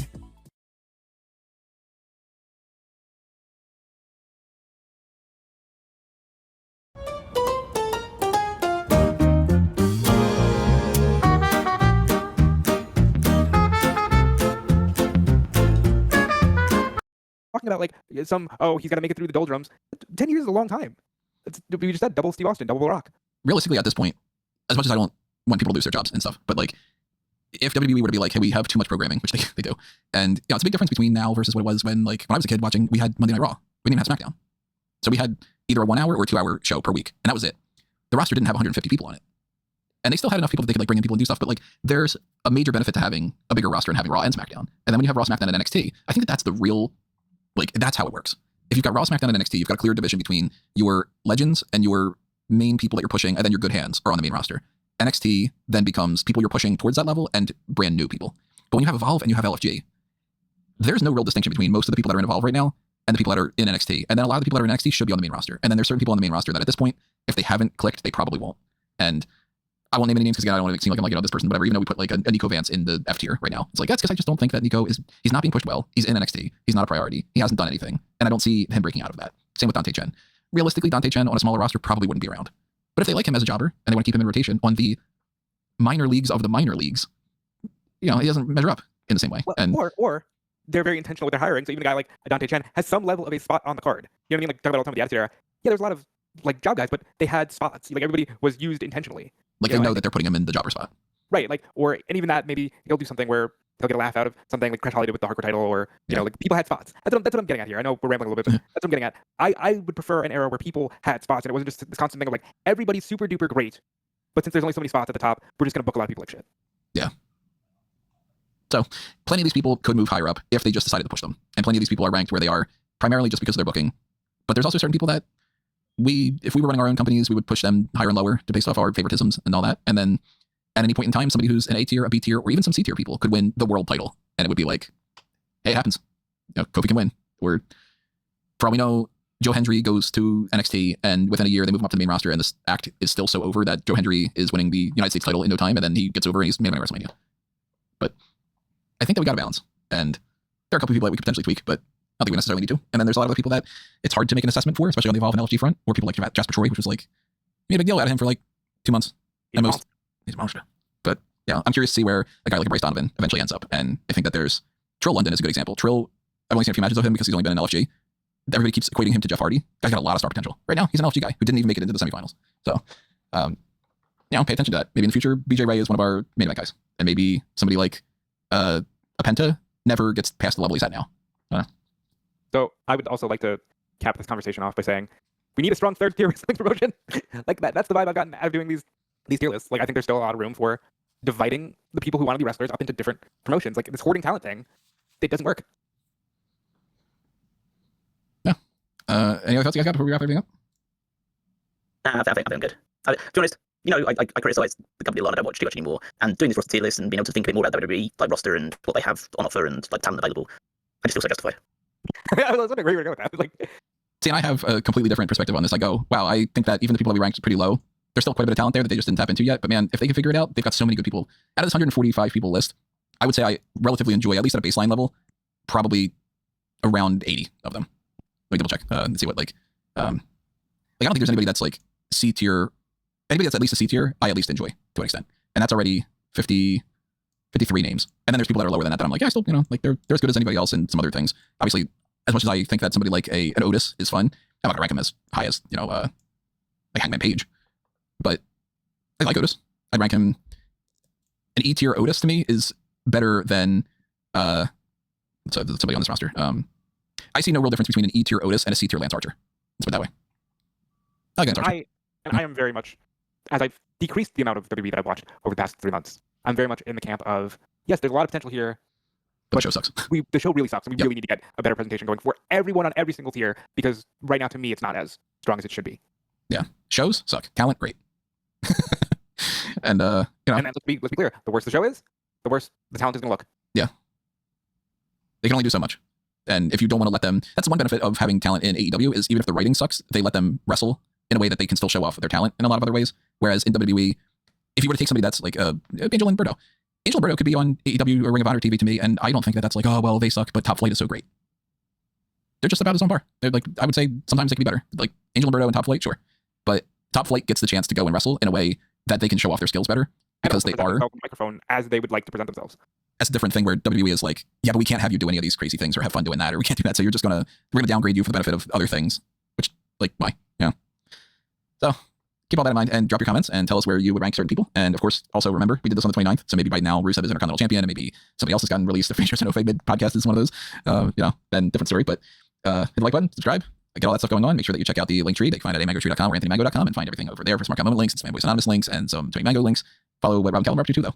Yep, you can follow me everywhere I do Felice, and once you get there, you'll see all the links to my work and all that stuff, and I always appreciate the support. You can follow me on Twitter and Blue Sky at WithMice14. If you liked these rankings, then you might also enjoy the power rankings every Saturday over on smartgammo.com, where I rank the WWE superstars based on their previous week's performances. And while you're over there, you can also check out the Fantasy League, also at WWEFantasyLeague.com, to see how our different rosters are doing, who's picking up points on the road to Crown Jewel, where there'll definitely be plenty more points up for grabs, as well as our prediction contest to help dictate who gets an advantage going into the next round of events, I guess. So yeah, check all that stuff out there.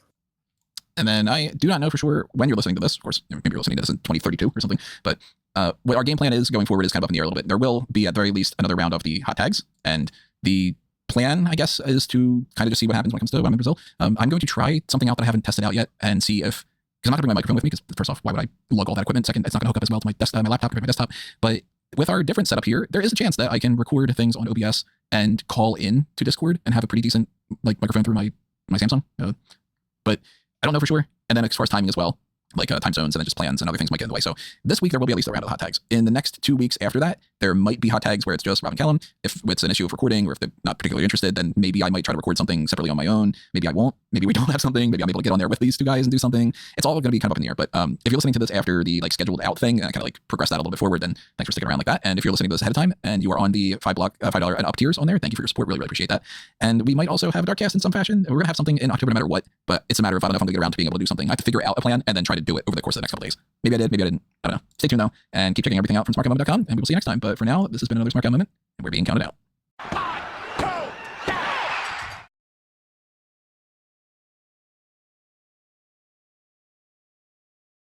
Connected care you can count on. From doctors you can trust. Tubi, free movies and live TV. Install it now.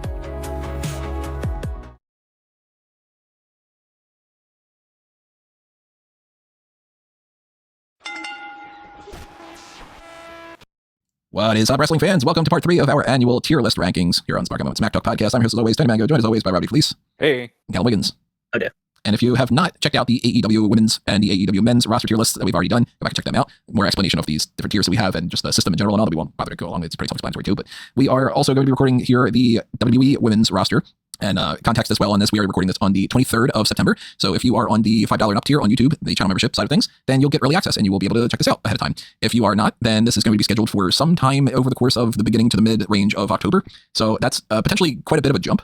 In things could happen that could change our perspectives, but I'm going to be in Brazil for 2 weeks in October, and I don't think I'm going to be able to record anything while I'm over there, but it all kind of depends. So I'm going to release this a little bit later than that, and that's why we're recording this a little bit in advance as well. So, if by some chance there is some kind of major difference, and it's like on the Friday Night SmackDown that's coming up this week, Jade Cargill and Nia Jax are up against Stephanie Stratton, and Jade Cargill wins the title, and we're ranking her based off of not winning that title, then keep that in mind. So, you guys should be ranking Blake Monroe so much higher because in the next 2 weeks she becomes the focal point and wins 8 championships. We don't fucking know. So it's all based off September and our projection of the potential future and all that. Keep in mind, too, we want to know what your opinions are, so drop your thoughts in the comment section below and tell us what your rankings are for the different men and women that we do on these. Of course, this one is the women's division, so leave a comment on YouTube or Facebook, Twitter, whatever it might be. Head on over to the Discord channel and just chat it up over there, join the community on that front. Keep in mind, too, that if you support this and you are not on that early access tier, that's the $5 tier, greatly appreciated, even $1 a month is, and the Darkcast and the Pick Poison tiers are also out there if you want to join those. Patreon.com/SmartGuyMoment, and the setup of the tiers is the exact same over there. Click on the thanks button, toss a spirit change our way, Rebel and TeePublic is where you can get your merchandise, and that's pretty much all we need to explain, other than to show you the actual thing that we're working with right now. So as we usually do here, we've got our spreadsheet that you can see on the YouTube side of things, and you can see that a lot of this is actually already filled out. There's a good 30 names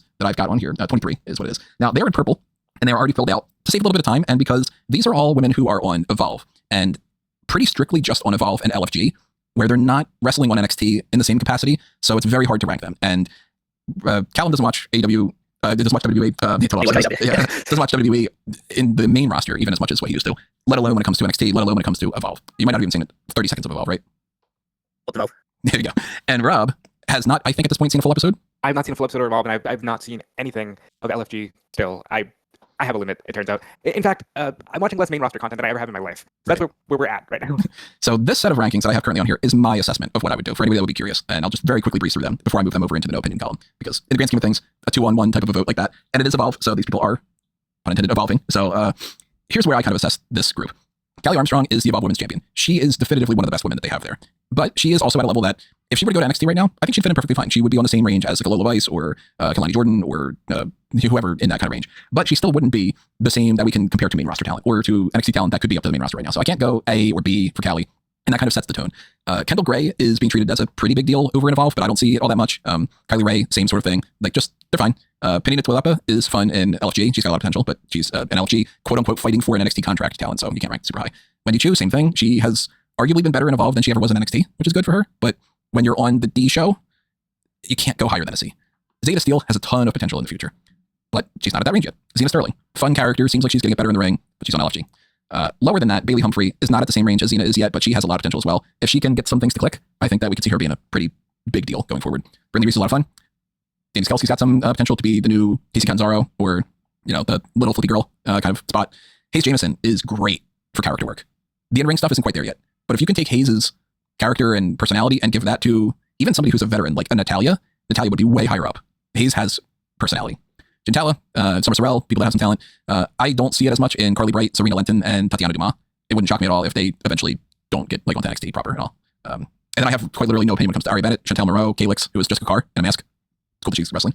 Layla Diggs, Mason Holiday, Zara Zucker, I think is how it's pronounced, and Zoe Sager. I don't think Zoe Sager's wrestled a single match. I think Zara Zucker is just basically on ID. Chantel Moreau's got some character. Layla Diggs and Mason Holiday are just the same as their names. So that's 23 names to just completely mess around with on there.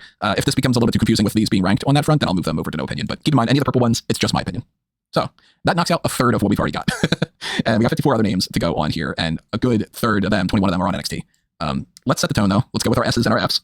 Can I say first, as out of the Thief League goddesses, well, obviously, I know the Emerald have no kind of basis to judge essentially.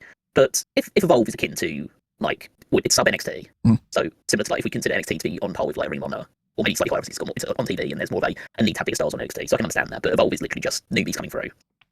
How can so many be ranked C? So I was going to get to that when we start ranking the other people. This is if I'm ranking based off of not having ranked anybody else. But the moment we start putting other people in there, I would effectively move everybody from C to D, D to E, and E to F. Okay. That's kind of how I would range it. So I wanted to give credit to Callie Armstrong right now. If she was exactly what she is in Evolve, but she was on NXT, I'd put her in C. I also think she's good. But realistically, if she is only on Evolve, she shouldn't be quite at the same level. But there's no real difference to me between Callie Armstrong in Evolve versus Carmen Petrovic in NXT. They're about at the same. Arguably, Callie might even be higher.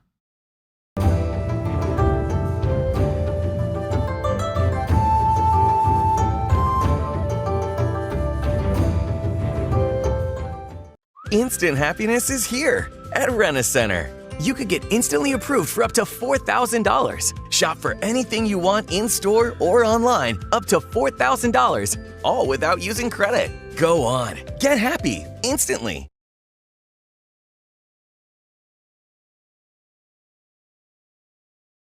Be higher in some ways. But once we start moving other people, I'll probably just shift everybody over by one. I could probably just even do that now, just make that a little bit easier. Because I'm not going to advocate for anybody to lose their jobs and stuff like that, but if Serena Lenton doesn't make it out of the LFG show and never gets to NXT, I'm not going to be super surprised. Let's put it that way. So I don't want to say drizzling shit as wow, this person's terrible and they'll never make it. But right now, if I've got 100 people on the roster and I would have to release certain people, I don't see it in Tatiana Dumas or whatever. All right. So shift it over like that. S tier, I'd put Rhea Ripley. Rhea Ripley, Io Sky. I'd put Stephanie Vaquero potentially at that range already, but S and A when it comes to Stephanie, you were saying that she's gonna be super high up. Becky is probably gonna be pretty high up. What happened to Becky on there? I clicked the wrong thing. Bianca, even though she hasn't been around for the past couple of months, she's perpetually level talent. I highly doubt a broken finger is gonna make Bianca Belair not be able to be Bianca Belair. I mean, just for the sake of just actually placing, I'd go S for Bianca. Yeah, I think she's solidified as an S tier talent. You were saying that EO is S. I don't know if I'd go S for EO, but I would definitely at least go A+. I don't know how you could say that EO's not an S and Stephanie is. Stephanie's definitely not. Stephanie's an A. I think EO's an S. Especially as we're looking at this as the 2025 rankings, this was her year. She's getting Game of the Year awards. I still I hate when they put EO in positions to cut promos the way that they've been doing lately, where it's not good enough for her English skills. They've been doing with Stephanie, they don't put her in the same promos as EO, and it masks Stephanie better than EO. You know what I mean? So that always hinders her because she's great though. Do we toss Becky in S? Yeah, I think so. I think you have to. Star power wise, she's S forever. Who could we go C on? Piper Niven, the Now Before. I mean, I wouldn't go higher. If you're going to go any lower, then you're going to have to start moving all the people down even further. I wouldn't go a B for them. I'd go C. Yeah.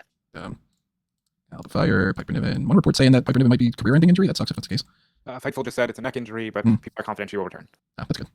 I had the script into like Raw and SmackDown, whatever. I should probably just do it alphabetically for the main roster because it's a little bit throwing me off a little bit here and there.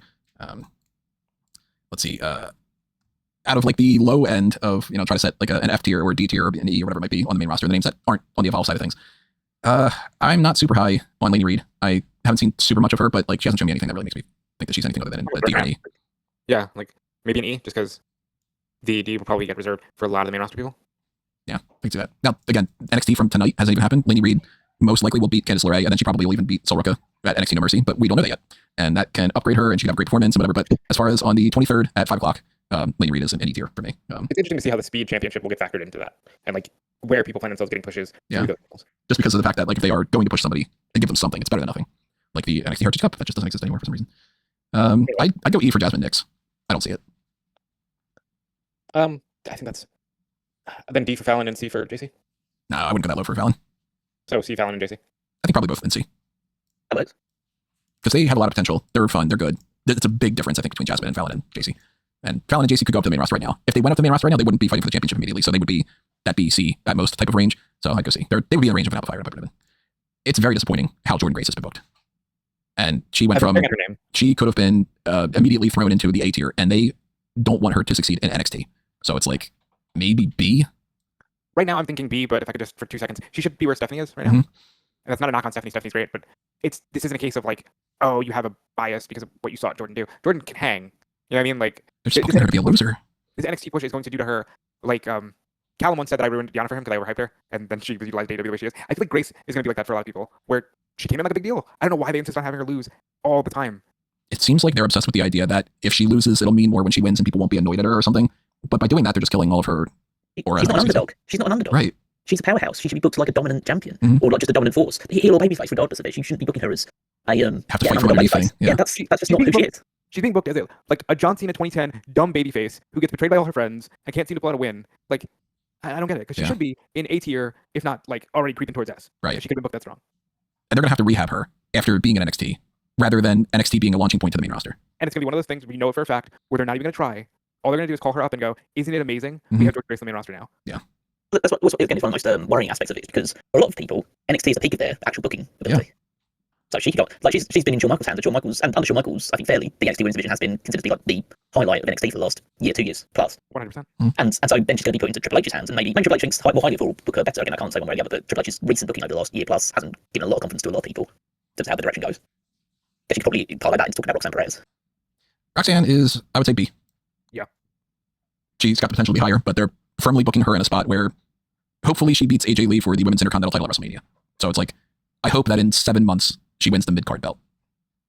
And you know what, like, people can have slower. You know, she's what, like 22 or something? Like, she's got time. So she won the tag titles, she can win the mid-card title. Roxanne's not in a spot where if Roxy doesn't win the belt, the like, you know, Women's World Championship the next year, she's cooked. Like, no. She could be in B tier and it could be good right now. She has time. Like Tyler Baton, Pete Dunne had time. That's oh, now they're Los Americanos. I'm full blown done with that mentality of like, oh no, everybody, you need to wait. No, you don't. Because if you don't need to wait, there's no reason to wait. But at the same time, I think Roxanne will get there. I think she will too, but as a viewer, I'm beginning to think that they're just making these people wait to make them wait. Just for the sake of it? Yeah. We don't have wrestling shits right now. Can I just put Nikita Lyons in there? I mean, okay, because that is your First Amendment right, Tony. We're having less and less of that happening nowadays. And as you know, it was given to you by this wonderful British fan, so rock on. Lyons has decreased over and over and over. She just, like, at her absolute peak, she still wasn't great, and now she's, like, barely even on Evolve, and when she's on there, it's, like, it's just no.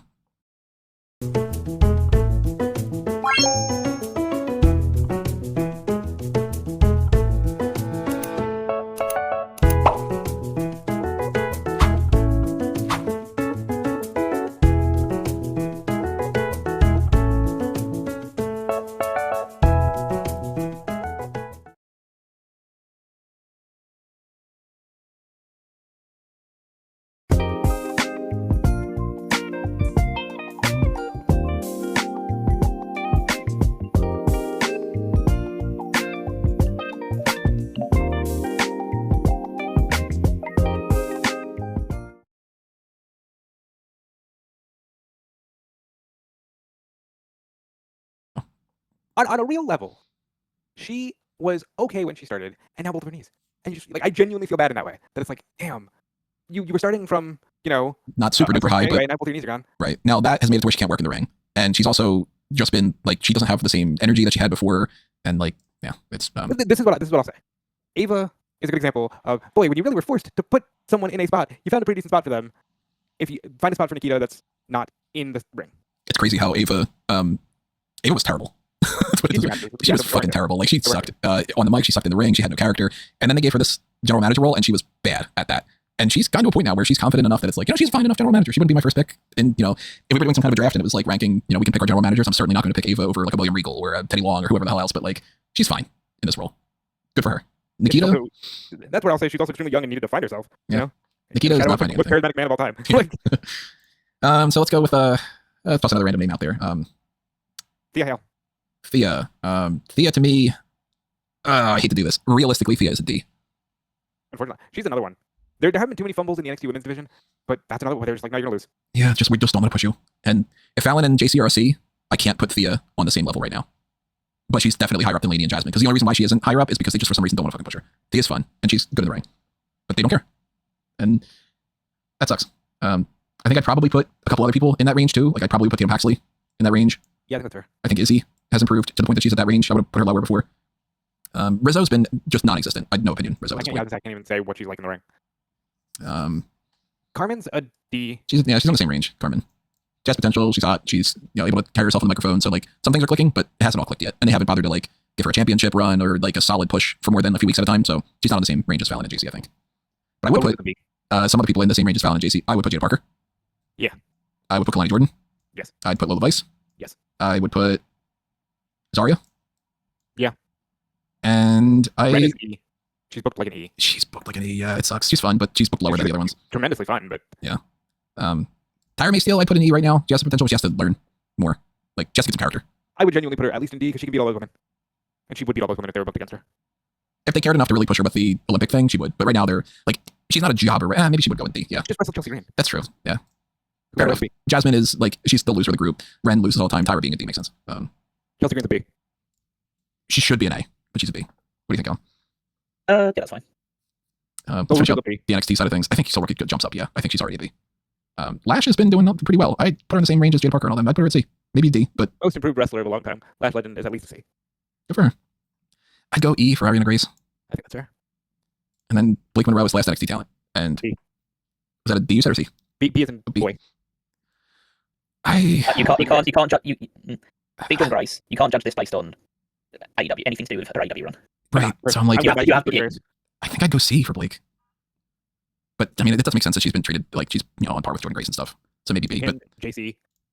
Yeah, I mean, she's not the champion, but she is kind of being treated as she's like on par, if not better, than JC. But one of the main characters. I wouldn't be opposed to putting her on C. She's been disappointing in some ways, but I think that's partially booking. Yeah, at all. But I'm going by the booking. Yeah. So now we have the main roster that we can already run through. We're down to 24 names. E, B-Fab. Yeah. D, Michin. No, C, Michin, C. C. Michin's better than they give her. I feel bad for her. They just don't want to push her. It's just that curse. It's that curse of being somebody who's really good at the gig, and then you get a good hand. Nick Frost, in my opinion, right? She's a wrestling. She hasn't at all since the Wyatts. She's just been like a manager, essentially. It's unfortunate because you could do something there, but yeah, no opinion. Under D, I think I'd put Ivy Nile. I don't think I'd put her in C anymore. Which is actually Maxine pretty D alongside eventually. Well, no, E right now, I think. Maybe she's a jobber. Yeah, maybe. Yeah. She's she's there to be attractive and to be like a fun enough person on a house show match or whatever. And for some reason they give her a spot on again, the context survey, it's November. I can't say November. It's September 23rd. And yesterday on Raw, Maxine went up to Adam Pearce and said, "Can you please give me a chance?" And he's like, "Nah." I'm sorry. Well, you know what? No, that is funny because they're booking on a TV show that way. Why are you doing that to the poor girl? Yeah, he was like, "Well, I can't. But if you keep doing what you're doing and you keep improving, then maybe." Which was like, you dedicated time specifically to have Maxine be like, "How good am I?" And Adam Pearce is like, like that's really how's she supposed to improve if you're not actually going to put her on TV? When's she going to be doing? Tony, you mentioned house show matches. What house shows? But I mean, they didn't book her for anything, so it was like, why call her out and go no, as opposed to like, all right, well, if you want to challenge, you can go up against Raquel Rodriguez next week, or you know what I mean, like one of those things. La Grande Americana. So I mean, again, when you might be listening to this, maybe Maxine has started to get some kind of a push or something. But as far as the 23rd, the most recent thing was, I really would like to show that I can be something, and then Adam Pearce being like, I'm not fucking seeing it, but maybe in the future, which is she's dedicated, she's passionate, she's got some potential, but she's just not at that range yet. I kind of hate that like they have completely removed the concept of like a strong valet with like a stable, because she could do that. And no, I'm not talking about the goofy American Alpha or Alpha Academy thing. Like she could lead a stable of people. There's nothing that separates her from a lot of the women in the past. Realistically, if you put Maxine Dupree in the era as like Tori Wilson, what's the difference? Maxine's arguably better in some ways. Yeah. Speaking of valets, what are we doing with Keanu James?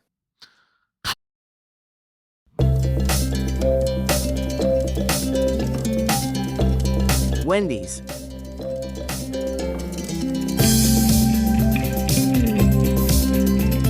Download today and get started.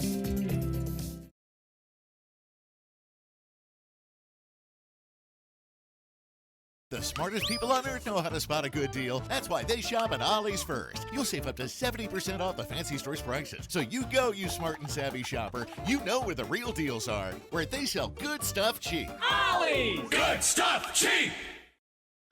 Oh, man, I don't know. No opinion, maybe? Probably no opinion. She's one of the better ones on the microphone. And she looks fantastic, and she's got character. And then they said, yeah, but fuck you with the in-ring stuff. I don't know why. If somebody's got like three-fourths of a thing going on, why would you not at least try? You can accentuate the fourth that she doesn't have anything going on. As someone who's only like really paid attention to clips, I still have the full belief that they're just using Julia to push Keon Jones. Really? Yep. Let's talk about Julia. She has not lived up to like... No higher than B. I'd potentially go C, but B makes sense. She's a champion. Yeah, champion, she's a B. But she is starkly distant from Stephanie McCare. Like, that shift over the past couple months has been a major gap. I'm not being at all funny when I ask this question. How much of the positive of Steph is just because of how over the Devil's Kiss gone? I think she's better in the ring in a lot of ways too. Though, like she has the style down. Really better. Listen, wait, I'm not saying that she isn't. I'm saying aesthetics play a big part of all this stuff. She's clearly really hot. So, like, I said, that's the same, not exactly the same reason, but that's a big reason why Rhea's pushed as hard as she is. Oh yeah, they have that aesthetic to them. And so that's like, I'm not saying that taking away from Kesh. She's an excellent wrestler, and she's had great matches both in NXT and prior to NXT as well. So she absolutely has a right to be at the position she's in. It's just a case that she's going to get pushed more because she has the ability that someone like Julia Jordan races, but she is more aesthetically pleasing to a lot of people. Like, so, I think we all would agree that like Candice LeRae, for instance, like yeah, I mean everybody's got their own preferences, but like I think Candice is very cute, and I think that she's great in the ring. But Candice isn't on the same level in WWE as Stephanie. Candice LeRae was at one time the best women's wrestler in America. And was made for the NXT era she came into. It's wild that they never got it. Yeah. But I'll also tell you this as well, just to tell you, because we often say this sort of thing almost exclusively when we're talking about the women. It applies to them. The same thing applies to men. Why does people like Bron Breakker has the look that he has, and that means that he'll get pushed, even though a guy like Chad Gable can do a lot of the stuff that he can do, but Chad's Braun looks the way that Chad does. Not that Chad is like untransformation imagination, but it's just Braun has a presence to him that other people don't have. Same thing with like Steph has and Roman have looks to them that other people just don't have. Right. Like if you look at the men's roster right now, like a JD McDonough is arguably better in the ring than some people that would be higher up on the. Like we're not going to rank JD McDonough as an A-tier guy. Yeah. But do you trust JD McDonough to have a better match, or do you trust, say, I don't know what's a good example of another person that's like in that kind of higher up range? I would realistically, I have more fun watching JD McDonough in the ring than Lesnar, but it's like you can't compare which one's higher up, you know. Which I guess I don't have Brock and a couple other people on here. I got oh wait, no, I do. He's on the side. Okay. I think it's unfortunate because I understand what you're saying completely, and yes, that's obviously an element of Stephanie's push. But I'm also not going to lie and say that Julia's far behind her in that category. You know, like she's absolutely not. We know well the people that watched her in Stardom know how good Julia can be under the right circumstances. And honestly, it's one of the ones that's so baffling about because one thing Triple H has shown consistency in is that he does book Joshi wrestlers strong. How little faith he's putting into Julia is alarming for her in a way. Yes, they're giving her the title, but doing so little with her despite being champion is kind of in one way understandable. In other ways, it's just a bit weird because he does treat Asuka and Kairi and Io with a lot of respect in terms of the way they're booked. Not gonna lie, what's the only difference between the four of them? Julia is a product of the Michaels era of NXT. He doesn't have that built-in relationship with Julia, and maybe that's what that is. A good comparison, I think, with how Julia is being treated is how Shinsuke Nakamura was put through the ringer, where it was like Nakamura was very clearly a top guy in NXT. He comes up to the main roster, they try for a little bit, and then they just go, yeah, you know what, you're gonna fit in that role. And it's like I'm worried about that with Julia. I think it's slightly different. Like I think Julia's been much lower, been treated a lot worse because Nakamura he beat John Cena within a couple of months after being put onto the main roster, and he was fighting for the World Championship in Italy against Jinder Mahal, which is probably the thing that actually ruined him was the fact that he had to have a match with Jinder Mahal, and then said, oh, he didn't get over. We had a match with Jinder fucking Mahal, WWE champion, of course he's not getting over. Well, but they still kept going. They had him in the Rumble after that. Yeah, and so they did try. Whereas Julia feels like okay, they're going to the United States title, and then okay, what now? Because literally, and that's also probably just the issue with like, how the United States title as a general rule has been booked. Because literally, I know I make a joke about it, but it's literally just Michin fighting for that title every couple of months. It perpetually is, and like Julia doesn't get like her feud with Michin is just Michin wants to fight for the title. There's nothing to it, and Julia's like, okay, well maybe this week, maybe not. Yeah, that's it. And also like, how many times has that title been defended on pay-per-view? Very little. Like, because like Chelsea was the first character champion, and then they gave it to Zelina Vega, who's just been like, perennial journey woman in the company, and then just go back to Julia, and then there's just nothing. You just go back to Michin because you've got so few baby faces or mid-tier baby faces. Like it'll be the weirdest thing ever. It almost like like Sheamus in a kind of thing. It's like Michin never wins the Women's United States Championship, even though she's seemingly the only person that's exclusively fighting for that championship. Nobody else cares about it. You're not seeing like when the hell's the last time we saw Zelina Vega trying to get that belt back? On Twitch, probably. Yeah, I guess so. So where do we put Candice? Does Candice go C or D? C, I think. What about Zelina? C. Where do we put who's else? Raquel, because we have Roxanne at B, so she can't go higher. She's on the same tier as Roxanne. Maybe BC. Oddly, she's protected, whereas Roxanne isn't. Roxanne's the one that takes the falls, and Raquel's the one that's protected. I would say even though she's been gone for a while, I'd put Liv in A. Yeah, she'll have that reaction when she comes back. And then I would put Alexa in B. Tag team champion, and I'd put Charlotte either in B or an A. I think both Alexa and Charlotte are A's, honestly. Alexa A, I think. I wouldn't be opposed. They can both fight for the world title almost any time. Yeah. Is Flair also grandfathered into the S? I don't know. I don't think right now she is. I think she's. It's almost like weird. I think Bianca would stay in S, but you could argue that last year when she was just babysitting Jay Cargill for the most part of it during her first year in the company, you could have argued that she could have moved to A because she was just there to be a tag team wrestler for that period of time. But I think with Charlotte, obviously you can just make her world champion or put her in the world title match, and it's just okay. That's what Charlotte does. Right. But I don't think. But right now she feels more like not so much grandfathered into the S in the same way that like Jericho should be grandfathered into the S for AEW, but he's not now. Now it's declined to the point where he can't be an S guy for the company. I think Charlotte's in that same position. I'd argue the same when it comes to Asuka and Bayley should be under A. I think so. And not S, despite how we know that they have had S in the past. That's I right. think Bailey's an A. Yeah, Bailey's an A. Yeah. Bayley and A. I'd put Tiffany as an A. Yeah. And I'd put Cargill's an A. I'd put Cargill as an A, probably. Maybe a B. It wouldn't be my choice for like ring ability, because I think she has been improving with recent performances. But I think they're positioning her as an A now. That's a lot. I'd put Lyra as B, maybe. She won the women's Intercontinental Champion, so that's like the Julia range. But I think Lyra's an A. Lyra is in the same as Stephanie, though?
Not the same level, but like still in the A bracket. She's higher than Roxanne and She was Raquel. just the replacement for Tiffany. She has beaten Bailey. She was the IC champion. See, I register that as like if Julia is the women's equivalent of what Lyra was, and Chelsea had won that mid-card title, and Roxanne was tag champ, Raquel's tag champ, Lyra keeps fighting with them and feuding with them and losing to them and all, I think that Lyra's like B+. Not quite A yet. That's a fine argument. That's not for me. That's why I'd go the same when it comes to like Kyrie would be B. Yeah, Kyrie's B. Zoe, unfortunately, is very low, I think. She wouldn't go chance, but like she's been injured for a while. She's been injured for a while, but at her peak earlier this year, I would put her at D. So I'm like, when she comes back, I don't think she's going to be at C. Who we talking Zoe. Zoe Stark. Oh, C feels right. I'd say C, because I think she's just solid. I think she's higher than Ivy Nile. But no opinion for now because she's been gone. Or do you guys want to put her in C? I mean, you know what you're going to go with her. She's never going to be higher than a C, but I think she is a C, because I think she'll just be used as like a solid hand. I put her on par with Ivy as being D. The solid hand remark, I would not. To me, and I know you're both going to shoot me down, but I think Natty's a perennial C, but that's just me. A nice C, but I think Zoe's also a C. So. Let's move Zoe over here. Let's move Natty over to C. And we have 3 people left: AJ Lee, Naomi, and Nia Jax. Naomi.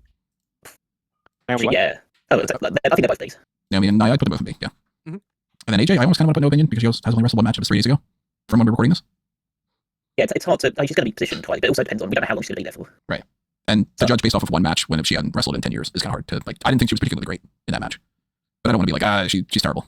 Yeah, as I haven't watched it, I've heard mixed things about it. That it started off badly and got better by the end of it. But I don't know how. I saw her by the finish of it. I thought, even though Becky did a good job carrying as she does with these veterans that come through, I thought that she did a terrible job of selling the Octopus Hold. Because she basically stayed standing the entire time, which is the complete opposite of what you should be doing in an Octopus Hold.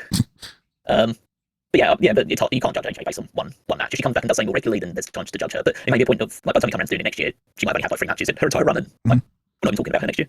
And we could see a couple matches and she could be like, wow, she's completely lost it and she's at C at most. Or it could be like, wow, what a great match. She got back into the rhythm and she's at least a B, if not an A. Or, you know. But it's not like Becky, because Becky's the one they almost like always go to fight these veterans. Like, she's the one that has the feud with Trish Stratus, she's the one that has the one-off match with Lita. Like, and now she's the one that's going to be fighting AJ Lee. So that's basically what Becky's role is. So it's like the difference of the gatekeeper role for the young people coming through is like, okay, it's the guy you have to be on your way up. It's like, okay, you're coming back, so we're going to give you the capable hands to put you in the best possible light. So, if Saraya ever comes back, that's what Becky will have to look for. Yeah, probably. The likelihood that Saraya comes back and has a match with, like, let's make a big deal and it's against, I don't know, Raquel. Michin, is like, Michin, or she's in a match with Nikki Cross randomly, like, probably not the case. I don't even think we need to adjust anything. I think we've got our bell curve already, and I think that everybody's pretty much exactly where they should be. Like, I would move a couple people around on like a personal level, but it's a 3-person system, and we've got more people in C, which should make sense. We got just 4 people in S. Yeah, I agree. Yeah, I'm with this. Cool. All right. Well, keep in mind, everybody, we do have the men's WWE roster, which right now I only put 3 people in no opinion because these 3 people have never wrestled a single time yet, and they are in the Evolve side of it. Anyway, so I don't know when we're going to record that, probably sometime next week or so. And as I said before, if you have the early access tier, then you've got the option of checking this out ahead of time. I am probably just going to upload these on the 24th after we're doing our NXT No Mercy thing. I'll probably record them, upload them tomorrow, and then have early access for that, and then have them scheduled to release over the course of like the beginning of October or so. I don't know. You guys think that you're going to record anything when I'm in Brazil by any chance? Probably at least a Wrestle Dream prediction thing or something. Maybe like one episode that's like a hot tag / prediction thing for pay-per-views or something. I don't know. I would do hot tags and stuff. We've typically done that before. That's like we can't won't say for certain. We don't promise anything that we don't deliver, but we try to if we have the opportunity. And it's a different setup of recording than we've done before. So I might end up being able to record something and actually call into Discord on my phone and do something like that. I don't know. We're gonna have to try to test that out a little bit. But if we spread this out over the course of that time frame, you'll be listening to this when you listen to it. So Cherry Sport, leave a comment below, hit the like button, tell us what you agree with, what you disagree with, and go back and check out the AEW roster tier lists and check out the WWE men's tier list coming up whenever we do that. In the meantime, though, keep in mind to follow everything that you can find on the link tree at anthonymango.com to find all my stuff and the Fanboys Anonymous stuff and the other Smart Guy Moment links. And check out Robin Callen's stuff too. Yep, check me out everywhere I do tweets. Check out everything on Fightful.com as well. You can follow me on Twitter and Blue Sky with Night14. Check out the Power Rankings every Saturday over on smartcamera.com, where I rank the WWE superstars based on their previous week's performances. And while you're over there, head on over to the Fantasy League, also WWEFantasyLeague.com to see how our teams are doing as we head towards Crown Jewel, so picking up points heading into that next show. Which may be this week when you're listening to it or something. I don't know. All right. Well, tier list rankings 3/4 are done, and stay tuned for the WWE men's roster next. But adios for now. This has been another Smart Guy Moment, and we're being counted out.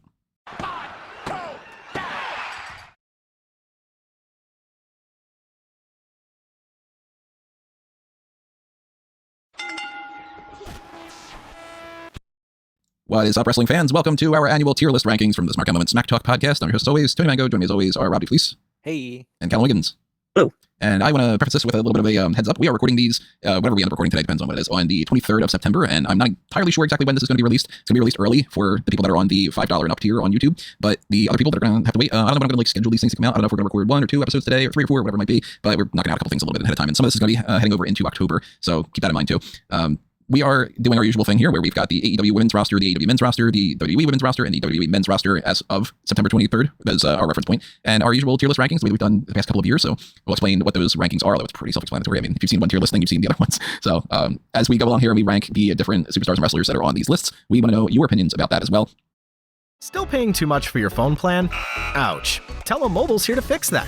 Get Tello Unlimited for just $25 a month. And if you need something else next month, you're in control. You heard it right. You're free to change your phone plan whenever you need to. No extra fees and no tricks. Tello phone plans come with nationwide coverage, free international calls, and friendly customer service humans, available 24/7. And the best part? You can bring your phone and keep your number. Awesome. No contracts, just awesome savings. Why pay more? Switch to Tello today and start saving instantly. As well. So drop a comment below, or if you are on any other kind of platform, leave a comment on that front. Head on over to smartguymoment.com. If you are not on something that has some kind of a comment, you don't want to head on YouTube or something, keep in mind too that we also have our Discord server. So if you want to talk about that over there, that's another great way for you to just join in on the fun and be a part of the community. Keep in mind as well too, if you are on YouTube, then hit the like button. That helps us out quite a bit. And double check that you are subscribed and ring your notification bell for your email alerts. When you're listening to this, this is probably going to be to an extent when I'm not around for a couple pay-per-views, so there won't be post shows for Wrestle Dream and Crown Jewel, and I wouldn't have done anything for TNA anyway. But those 2 events are not going to have post shows. I'm not going to be in the United States for that. So yeah, in the future when it comes down to that, I don't know, maybe I'll do something on my phone or something. I haven't figured that out yet. But share support in a couple other ways too. If you want to join the Patreon, patreon.com/smartguymoment. If you want to pick up some merchandise, Redbubble and TeePublic are where you can do that. And as I mentioned before, this is going to go live earlier for the early access people on the $5 and up tier on YouTube. But even $1 a month, greatly appreciated. $10 is the Darkcast tier. Pick Poison's another one like that. So if you are interested, you got a little spare change, toss it our way. Yeah, we got the tier list thing is the generic setup that we've got before, and you can see on your screen right now on YouTube at the very least that we've got our breakdown that we've had in the past. The S tier, aka the GOATs. A tier, we're going on the main event. B tier is above average. C tier is middle of the road. So we should be going with like a graph that C tier tends to be the most. That's kind of the whole point of the bell curve. D tier is below par. E tier is jobber status. F tier is the drizzling shits. And then we have the no opinion tier for people that we either haven't seen a lot of or we aren't exactly sure where they're going to fit right now. Maybe they've been injured for a while or something, or they haven't even gotten started yet, whatever it might be. Again, it's pretty self-explanatory. It's a tier listing. So for anybody that is curious why we don't have like graphics and have like the tier listing and all that, it's just way too hard to like hundreds of people make each graphic and then make a chart, whatever. It's not a lot easier to do it on the spreadsheet here. So if you want it, donate to the Patreon, show us your interest, and then you get it. That's exactly how it works. So I've got on my roster page on Smart Guy Moment these 41 women we're going to start off with for AEW. And the same when it comes to the AEW men's roster and the women's roster for WWE and then the men and all that. I not only consulted my own list, but I also made sure to check a couple other places. So I might have some people missing that we could put in there. And then maybe there's a chance that there's somebody that I still have on here that hasn't been around, or maybe they got released and they just like, it's, for some reason, these companies are making it harder and harder for you to know exactly who's in the company anymore, which is very frustrating. But at least for now, it seems like we've got the big enough group. If we think of anybody along the way, then we'll just add them as it goes. So 41 people on the AEW women's roster page right now. And the usual thing that I try to do, we got a high end, a low end, and a middle. Anybody want to toss out any people that they would put on like the absolute bottom of the barrel or the absolute top of the hierarchy or anything? You only start at the absolute top. I think that's safe to say, despite the fact that I'm not the biggest fan of the character and all. I look at this, the tier list rankings as partially my own favoritism and then partially just like general consensus. I also keep in mind everybody, if it's like a 2-on-1 thing, then we balance it out that way. So if Rob and Callum were saying S tier and I was saying B tier, we'd either go S or A, that kind of thing. So all that explanation out of the way. I think we probably have 3 votes for Tony Storm in the S, right? Yeah, definitely. And I think most likely we still would go Mercedes in that way. I mean, yeah. But again, not somebody that I'm liking as much as I used to, but relatively speaking, Dude, we know you stand it because you said on the I listened to the post show that you did of the AEW. You said that Beth Phoenix was better than 99% of the women's division when she hasn't wrestled in like 2-3 years. Yeah, he said that phrase. I still think that. I enjoyed Beth way more than most of the people that have been in AEW's women's division have ever shown me. I always ask the question of that. When was the last time you went to see went to watch an old Beth Phoenix match just for the fuck of it? When's the last time I went to watch an old Bret Hart match? Even I don't. I don't do that with wrestling anymore. No, you're pretty far more likely to do that. But either way, I'd say that. For that matter, I forgot about adding Beth Copeland onto here, but actually, interesting shits. I think. Interesting shits. Yeah. You never were a big fan of Beth Phoenix? No, I was a big fan of Beth Phoenix, but she's not Beth Phoenix anymore. She's like Beth. Yeah, just Beth. Yeah. See, I would say she's done anything, so I put her in the no opinion. Yeah, definitely. I'm joking. I mean, he's to the ground. But she's far closer to that than she is the S tier. By that much. But we're looking for. I don't know if anyone really belongs in the F tier for the women's side of things. I mean, for overall value and what she's accomplished in the company and what she's doing now and all, I would potentially put Camille. Actually, yeah, that's probably there's one that's the safe one to go with. Like, she didn't do a damn thing that was good, and then she's just been gone. So it's like, if you removed Camille from the AEW history books, nothing changes other than you get rid of a disappointment. Sounds awful, but yeah, she should have won the WWE if that was how it's going to go. You think now it's probably the time also just for Britt Baker there as well? From an AEW perspective, she's a giant. At the moment, she's just a giant vacuum of money that isn't contributing anything. Here's something that every year we do these, we always have to clarify for everybody too, and it's good to reiterate it and all that. We are basing these primarily on what they're doing now, and that's why, like I said, like Mercedes Moné and Toni Storm, like they're S tier in AEW, but overall they're S tier or whatever. And then for my personal taste, like they wouldn't be necessarily S tier or whatever. But like somebody like a Beth Phoenix, I would put towards that like S and A for like overall career. But right now you can't because she hasn't wrestled a match. So somebody like a Britt Baker hasn't been around in a long time, and I don't remember the last thing that she did that was particularly great. And she's only really like hurting her legacy. So yeah, if you go like, oh, is Britt Baker at her best F tier, one of these like Giant Gonzalez terrible? No, she wasn't. But now, she's not really accomplishing anything. She's not really contributing. I wouldn't be opposed to putting her towards that very end, or the E tier or something. She has to be in the bottom half. Yeah, she can't. I wouldn't even put her in C tier. I'd put her in D or F, or maybe no opinion, but like that end for sure. I wouldn't go any higher than D. Yeah, I wouldn't put her in F. Maybe E. Well, right then. Yeah, then. That works. I think that the same can apply to a couple other people that I'm sure that I might get some disagreements for, but like I have no opinion about Viva Van. I don't even know what she really looks like. She hasn't really been wrestling. She hasn't done enough on AEW. She's been wrestling on the Indies primarily. So. Yeah. I would like D, E, F. People like the Renegades. They just don't really stand out to me. When was the last time that Nyla Rose wrestled? There's quite a bit of people here that I have like almost no opinion to, or I've lost track of them. I'd say that like the Renegades, we might have to split between two of them. I just need Robin, remind which one's the one that's was injured for a long time. Charlotte? Okay, Robin's been working. Yeah, Robin's working. So I put Robin in D and Charlotte in E then, because at least Robin's been doing stuff. What about you, Rob? Yeah, that sounds about fair. Who would go in A? Would we? Because they'll be able to Mercedes. Maybe Tekla? Tekla's an A, yeah, I'd say. Oh yeah. It's like she hasn't gotten to the point where I'd be like, okay, I trust her with the championship and to be the top person and to run through everybody. But like she's been there a very short amount of time and she's already impressed way more than a lot of other people. Do we go S or A for Willow? I'd go S. For how she's been presented, I'd go A. Yeah, it's a difference of like she's clearly like a big star for AEW, but she does seem to be on the cusp between like being an S and A player. I think there's like I think there's three people that all fit into that same category, which is Willow, Chris Statlander, and Athena. Athena's a mess. She's a Ring of Honor S. I think we might end up moving one or two over there, but I think we could put them all in A for now, and then see who else we put, and then we always can adjust. There's no one else that will go that high from the remaining people that's left. So see, I would think like Jamie Hayter would be a B. Actually, I'd put her lower than that group. So whether that would be like the difference between an A plus and an A minus, or you know what I mean, B plus. I think the fact that she is a former champion is still presented pretty highly up in terms of her presentation. Let's say she was finalist of the most recent Owen Hart tournament, just recently fought for the World Championship. Like, it's like we're saying that like we put on the same, she might be on the same tier as the full, we might be moving one or two of those over to S tier, so I think she's A. True. I'll put it this way: if we're going to put someone like we got Tekla in A, we're going to drop both Julia Hart and Sky Blue down to C. Probably not, because they're on TV all the time. I would probably go B, Julia, C, Sky. See, if it was up to me, I'd go the other way around because like Sky's a better wrestler than Julia Hart. B, Julia, C, Sky. Julia hasn't been wrestling that much. Sky has to be the secondary to second. Julia's one of those things that, like she was good, then she got injured, and she hasn't really recaptured that same ability. But with Julia, the reason why people will immediately go that she's vibes. And former champion. Yeah, so she's champion through, but I think currently in this moment, Blue is ahead. Yeah, she's wrestling more regularly. She's doing a lot more. If we put them both in the same and we go B, I would definitely say Queen Aminati goes B. Queen Aminati does B, yeah, definitely. I wouldn't go so far as to say A yet, but she's definitely above C. Yeah, I put Windsor there in B as well. I'm not super big on Windsor, but if you guys say 2 for B, then like, I would put her more in C. No, she's been presented as a B. Yeah. So 2 votes for B, 1 vote for C. I'm going to say C for Diana, and even that's probably high for how she's being presented right now. I'd probably say, I think, because I don't think she's as low down as like a Robin Renegade type. I mean, you know, Robin should be down a bit further down, but like, Diana's like C. I'd say Diana's the C and Type Valkyrie's a D. Yes. I could go with that, yeah. That makes sense. I have no opinion about Trisha Dora. I just don't watch ROH, so I couldn't even tell you, like, I couldn't pick her out of a lineup, let alone know anything about her. So that's totally on you too, or a no opinion column. Yeah, I'd say C or D.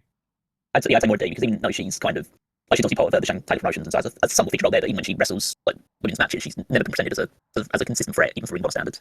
So might as well just remove Madison Rain, right? Yeah, in my opinion, It's not even the like only thing, yeah. actually wrestling. He's in the same tier as Paul White is in the men's. Yeah, that's a good way of putting it. B tier for Riho. Yeah, only due to the fact that she doesn't appear enough. Yeah. Yeah. Where's Which argues the same thing for Shida as well. Yeah, that's where I was going to. I could say B tier for Harley Cameron. Because we're ranking not just based on ring skills, we're ranking based No, I on think overall. she's the inverse. She's like the opposite end of the same spectrum as Perazo for me, where she's being presented high, but the ring ability is currently at a certain level. Whereas I think Perazo has A tier ability, but being presented at a certain level. So I'd put her in C2. I think Cameron has to be above Deanna Perazo. And fundamentally, if Deanna Perazo did have A tier ability, she would be positioned higher. She doesn't have A tier ability based on this stuff. Because if they were going to give somebody a championship based off of just like pops and popularity, somebody that starts off with the word pop, they would be way more likely to give it to Harley Cameron than even like actually like anybody on this list for the most Probably part. like Willow, honestly, the way she's the pop she gets. I think you have to always have a differentiate with the thing of you can't just go based on someone being like funny, because otherwise like Mr. Iguana will be holding multiple championships in WWE right now. You can't just go. I think that's actually a good comparison though, because Mr. Iguana wins more matches and is featured more than say somebody like I don't know, like one of the other clowns. Psycho Clown, yeah. Like Psycho Clown's one of the ones that's tag champ, right? Yeah, Psycho Clown. And then there's like 4 other ones or something. And it's like those guys aren't popping up in anything. So if they were to for some reason be like, hey, we need a new champion in AAA, I think they'd go more Mr. Iguana than they would whatever the other clowns would be, even if they have like a better win-loss record or something. So I'd put Harley in that like B- range. I'd put her above Deanna. I think that if you were to go with somebody gets a fluke win, or somebody like, which one would you rather win the TBS championship? Would you rather do like a Harley gets it and now we go with this like underdog story? Would you go with Deanna? I think the crowd would be like, I'm not really interested in Deanna. Which sucks because Deanna's talented, but you know. Well, unfortunately with Deanna, like her die was cast 2 months into her running the company, and she'll never say that now. I don't think. Let's have a major dramatic change in character for her, but they don't seem like they're too interested in doing that. It's unfortunate, but that definitely seems to be the way it's looking. Maybe another C, Anna Jay? Yeah. She might be lower, but we'll go C for now. Who out of this list that we have left, because we're already almost done, who out of this list do you think would rank the highest? Would it be Megan Bain? Would it be Mina Shirakawa? Megan Bain, I'd say that'd be the highest of the people that's left. I'd go B. She'd probably be an A right now. I think she's A. She's only lost one match. She's only lost one match in her entire time in AEW, so still protecting her. And I put Mina in B. I can see that. That's probably the highest one that's left. Yeah, because even Thunder Rosa, former champion and stuff, like she's fallen by so much that I wouldn't. She's on par with Deanna. Yeah. Ty? Marina's interesting because like she's in a main event act, but she doesn't wrestle that much anymore. If we were just talking about the word of the times, which is aura, she's an S, but she doesn't wrestle. So it's very strange. I almost no opinion, Marina. Opinion. Just because, yeah, like she doesn't do anything other than, like, she might as well be a manager, you know? There's not much that separates Marina Shafir from Stokely, except Stokely talks and she doesn't. Yeah, she gets physical matches in almost in half. Marina probably Stokely just got physical a couple times. Yeah, I know. Yeah, Marina. Marina's one is effective. Stokely's just there to be hit. Slightly different. Yeah, we can leave it there for now. If we're going to fill out the rest of the place, try and make it bigger, I'd say I guess Ty Mello and Serena Deeb go into there. Maybe Red Velvet. Yeah, Red Velvet as well. I put Big Stokes in there as well. Maybe Penelope either in C or in D. See, I think for Penelope, she's stepped up in this role as the supporting act for Megan Bain. For that. I don't think anybody else goes into the C tier, to be honest. Diamante, Amy Sakura, Lady Frost, Layla Gray. Saki, I think does. I think Yuka does. What do you think, Rob? Yuka in C or in D? I would say C for ability. And then everybody else is somewhere in that D to E to F to no opinion range. In my opinion, Ruby so high. We haven't seen her wrestle for a long time. It's hard to judge what she'll be like when she comes back or where she'll be positioned. It has been a while. I don't think she's going to reach any higher than C, to be honest. But, you know, who knows? I don't want to put her any lower just because she hasn't had any chance to really influence her position. True. The rest of them, I guess it's just based on like... I think the same basically for Mercedes Martinez. Was the last time she wrestled? She's been a long time. I'm not being funny. Like she's still on the roster, right? I think so. I don't know. See, that's like the weird thing is because sometimes on the AEW roster page, there are people on there that we know for a fact are not really around anymore. And they just didn't update it. Whereas like... Well, I actually think that they do a good job at updating their website. I think anyone who's on is legitimately under contract and you know they're off when they get taken off the website. And then there's people that they have wrestled for like weeks or months, maybe even like over a year, and they're not listed on there. And then, like, I think that Pretty Peter Avalon is still listed on there. And like, I don't remember the last time he wrestled for anything. He comes in and out. It depends on if they're going in his local area where he can just do jobs for them. I mean, these contract things, especially when it comes to WWE, you can do like the NIL versus the ID versus Evolve versus NXT with the performance. It's all fucking confusing. So I don't know. Maybe Mercedes is still on contract. Maybe she's not. I still don't know about the status of Lady Frost. If she's like officially signed to Ring of Honor or to NXT, not actually to AEW, or is this just like a per deal thing, or I don't know. When it comes to she might be on one of those like B tier contracts, which is kind of like she'll be available, but it's mostly there for just like the sporadic appearances, primarily when he wants to put people over. Yeah, I wouldn't go high on Lady Frost. I mean, obviously everybody here is D or lower, but I mean, she's in terms of like as a job status, like she's not prominently featured. Well, I was down on my last dollar, then I started saving because the bank said fiscal restraint is what you're craving. So I put my earnings in a high yield account, let the savings compound and the interest mount. I'm optimizing cash flow, putting debt in check now. Time is my friend and not a pain in the neck. And we've got a little cash to rebuild the old debt. Boring money moves make kinda lame songs, but they sound pretty sweet to your wallet. PNC Bank, brilliantly boring since 1865. I'd potentially say Layla goes into the lowest tier Everybody else goes into the E. I And, put Layla in D. Layla in D? Yeah. Does she wrestle more on ROH than what I've seen? Yeah, she does. But she's also part of I won't say like a heavily featured act, but she is part of an act in AEW that does get semi-frequent TV time. She registers more. Like, I even would no opinion of her on the same Marina Shafir manager thing in my mind from what I see. She does wrestle on Ring of Honor, like probably like two times, like twice a month. I was like, she's nothing special. I wouldn't put her any higher than D tier, but I think that she's got good promo ability, so I'd put her in D probably. That was Nyla, and then I could see the other three going into E tier. I mean, I personally have to take Sakura's going to D because she's a better wrestler than the other two. But what about you, Rob? Would you give Layla Gray the D tier? That sounds awful. Yeah, Rob, would you give Layla Gray the D or? I don't know why you set me up for that, but yeah, she's because if we have Patricia and D, Layla's probably there too. Patricia's a better performer, but Layla also gets more TV time on AEW. It evens out. Layla Frost hovering around that E tier. Yeah, she never wins. Or never has it. Like even only one, she wouldn't win matches. So Diamante, Emi Sakura. To me, like, we know that they can be good, but they just don't appear very often. Yeah, like they're in that range. Like I kind of range a little bit differently when it comes to like obviously WWE women, for instance. Like most of these women that are on this 76 women thing, almost all of them perform so regularly that it's easier to rank them. Whereas like Emi Sakura pops up and it's like what she wrestles like once every like 6 months or something. Like yeah, when she's mostly doing her thing in Japan with the promotion that she runs. So yeah, I can understand putting them both into E because they don't appear enough. And if they do appear, they're mostly there to lose. So yeah, and then Nyla, I don't remember even the last time we saw Nyla. I mean, I put her in D just because she has a reputation behind her, and we know that she comes in. Like she's more likely going to lose matches now, but like they can choose to push her at any point in time. It's somewhat believable because of the history she has behind her, and also because of her build as well. So you could at one point say, okay, bring back, we can do a 1 month program for the TBS title, and you just you go along with it because it's not a Rose. Yeah. So I mean that's it for everybody already, unless we adjust anybody. I would still toss Willow into the S tier out of this group. I would say Athena's an S, and I would stand pretty firm on that. I mean, over 1,000 days, this Ring of Honor Women's World Champion was featured heavily on AEW TV this year. I mean, I would say that only one of those three women we mentioned is AEW Women's World Champion right now. I don't think I would go Chris into S, but I think, I mean, it's tough. We also, for context of this too, for whenever you guys listen to this, we've seen Chris Statlander win the championship, but we haven't seen the episode of Dynamite to follow that. Yeah, we didn't see what her reign is like, as opposed to just winning. I do understand that. Like, are they going to treat her as like... She's already lost to Mina Shirakawa. It could be. Like, they could treat her as like, I won this and I'm not ready for it yet, and then it makes it look like she's not as, on the same par. But like, they could treat it as like she goes on a fucking tear right now. Like, it's hard for us to tell on the 23rd. And you might be listening to this on, I don't know, the October 4th or something. And that might be a big difference. Or it could be one of those things where, my hope is, because I like Chris and I think that she could have a really good reign as champion, is that she's treated the same way that Swerve Strickland was, where when Swerve was given the title, a lot of people were kind of thinking, oh, is he kind of at that level? And then he grew with the championship, so the hope is that they do the same thing with Statlander. Yeah. And I'm assuming that Willow is the one that beats Stat for that. So, you go back in time to, a couple months from now, you come back and look at this, it might end up being like, okay, well then, big jump up for so on and so forth. It very much depends on whether she turns heel or not, and that seems to be what people think will be the direction, and Willow makes all sense in the world, but if she doesn't turn heel, then I don't think Willow will be the one to beat her. But I don't think anybody from B I would move up to A. I think that B downward is pretty locked. It's just a matter of if we move any of these three from A over to S. I think if we're just being honest with ourselves, the one that's the biggest soul has the biggest soul potential out of three of them is Willow, so Willow is the one that you move to S, if anyone. That's the way that I see it. She has the high ceiling out of all of them. Yeah, and then it's like Athena at any point, if they want to pull the trigger, they could put her into that S tier, but for some reason they want to keep her in ROH instead. And then Stat just got to this level where she's been hovering around like you could give her the belt for a while, but they just gave it to her 2 days ago, or 3 days ago. So that's hard to tell. So she's like in that like, I think this is a good group the way that this is. Yeah, I think that makes sense. There's some subtle changes you can make, but I don't think anything that's significant enough to warrant a big discussion about. There you go. We already talked everybody tip your hats to each other and shake hands, and that was a good quick run through. We do have 3 other ones that we're gonna do. So I don't know if we're gonna do plugs for all these things. They're gonna be separate videos, and then I don't know if I'm gonna do separate audio only ones of these. I probably will. I don't know. We'll figure it out. But quick plugs at the very least. Make sure that you keep in mind all the Smart Play stuff, the Discord server, and all that. And also go to amangotree.com and you'll see all the links for Smart Moment, for Fanboys Anonymous, and for Tony Mango. All my crap is all over there. So if you want to follow me on Letterboxd or you want to follow me on Instagram, even though I don't do anything on there, for some reason, if you want to, then go ahead, follow me on Facebook, Twitter, whatever it might be over on that front. Obviously, check out Fanboys Anonymous and Smart Moment. Check out what Rob and Cal are up to too. Yep, check me out on Fightful.com and check me out everywhere on social media at DudeFleece. Follow me on Twitter and Blue Sky at Weeknights14. Check out the Power Rankings every Saturday on smartcommode.com. And while you're over there, you can also head to the Fantasy League, also www.fantasyleague.com, to see how our rosters are doing on the road to Crown Jewel. Cool. That is tier list number 1 down. So depending on the order of when you listen to this and when it is even uploaded and all that, keep in mind we have 3 other ones. So AEW men's roster and WWE men's and women's rosters coming up soon. We will see you there. But for now, this has been another Smart Moment, and we're being counted out.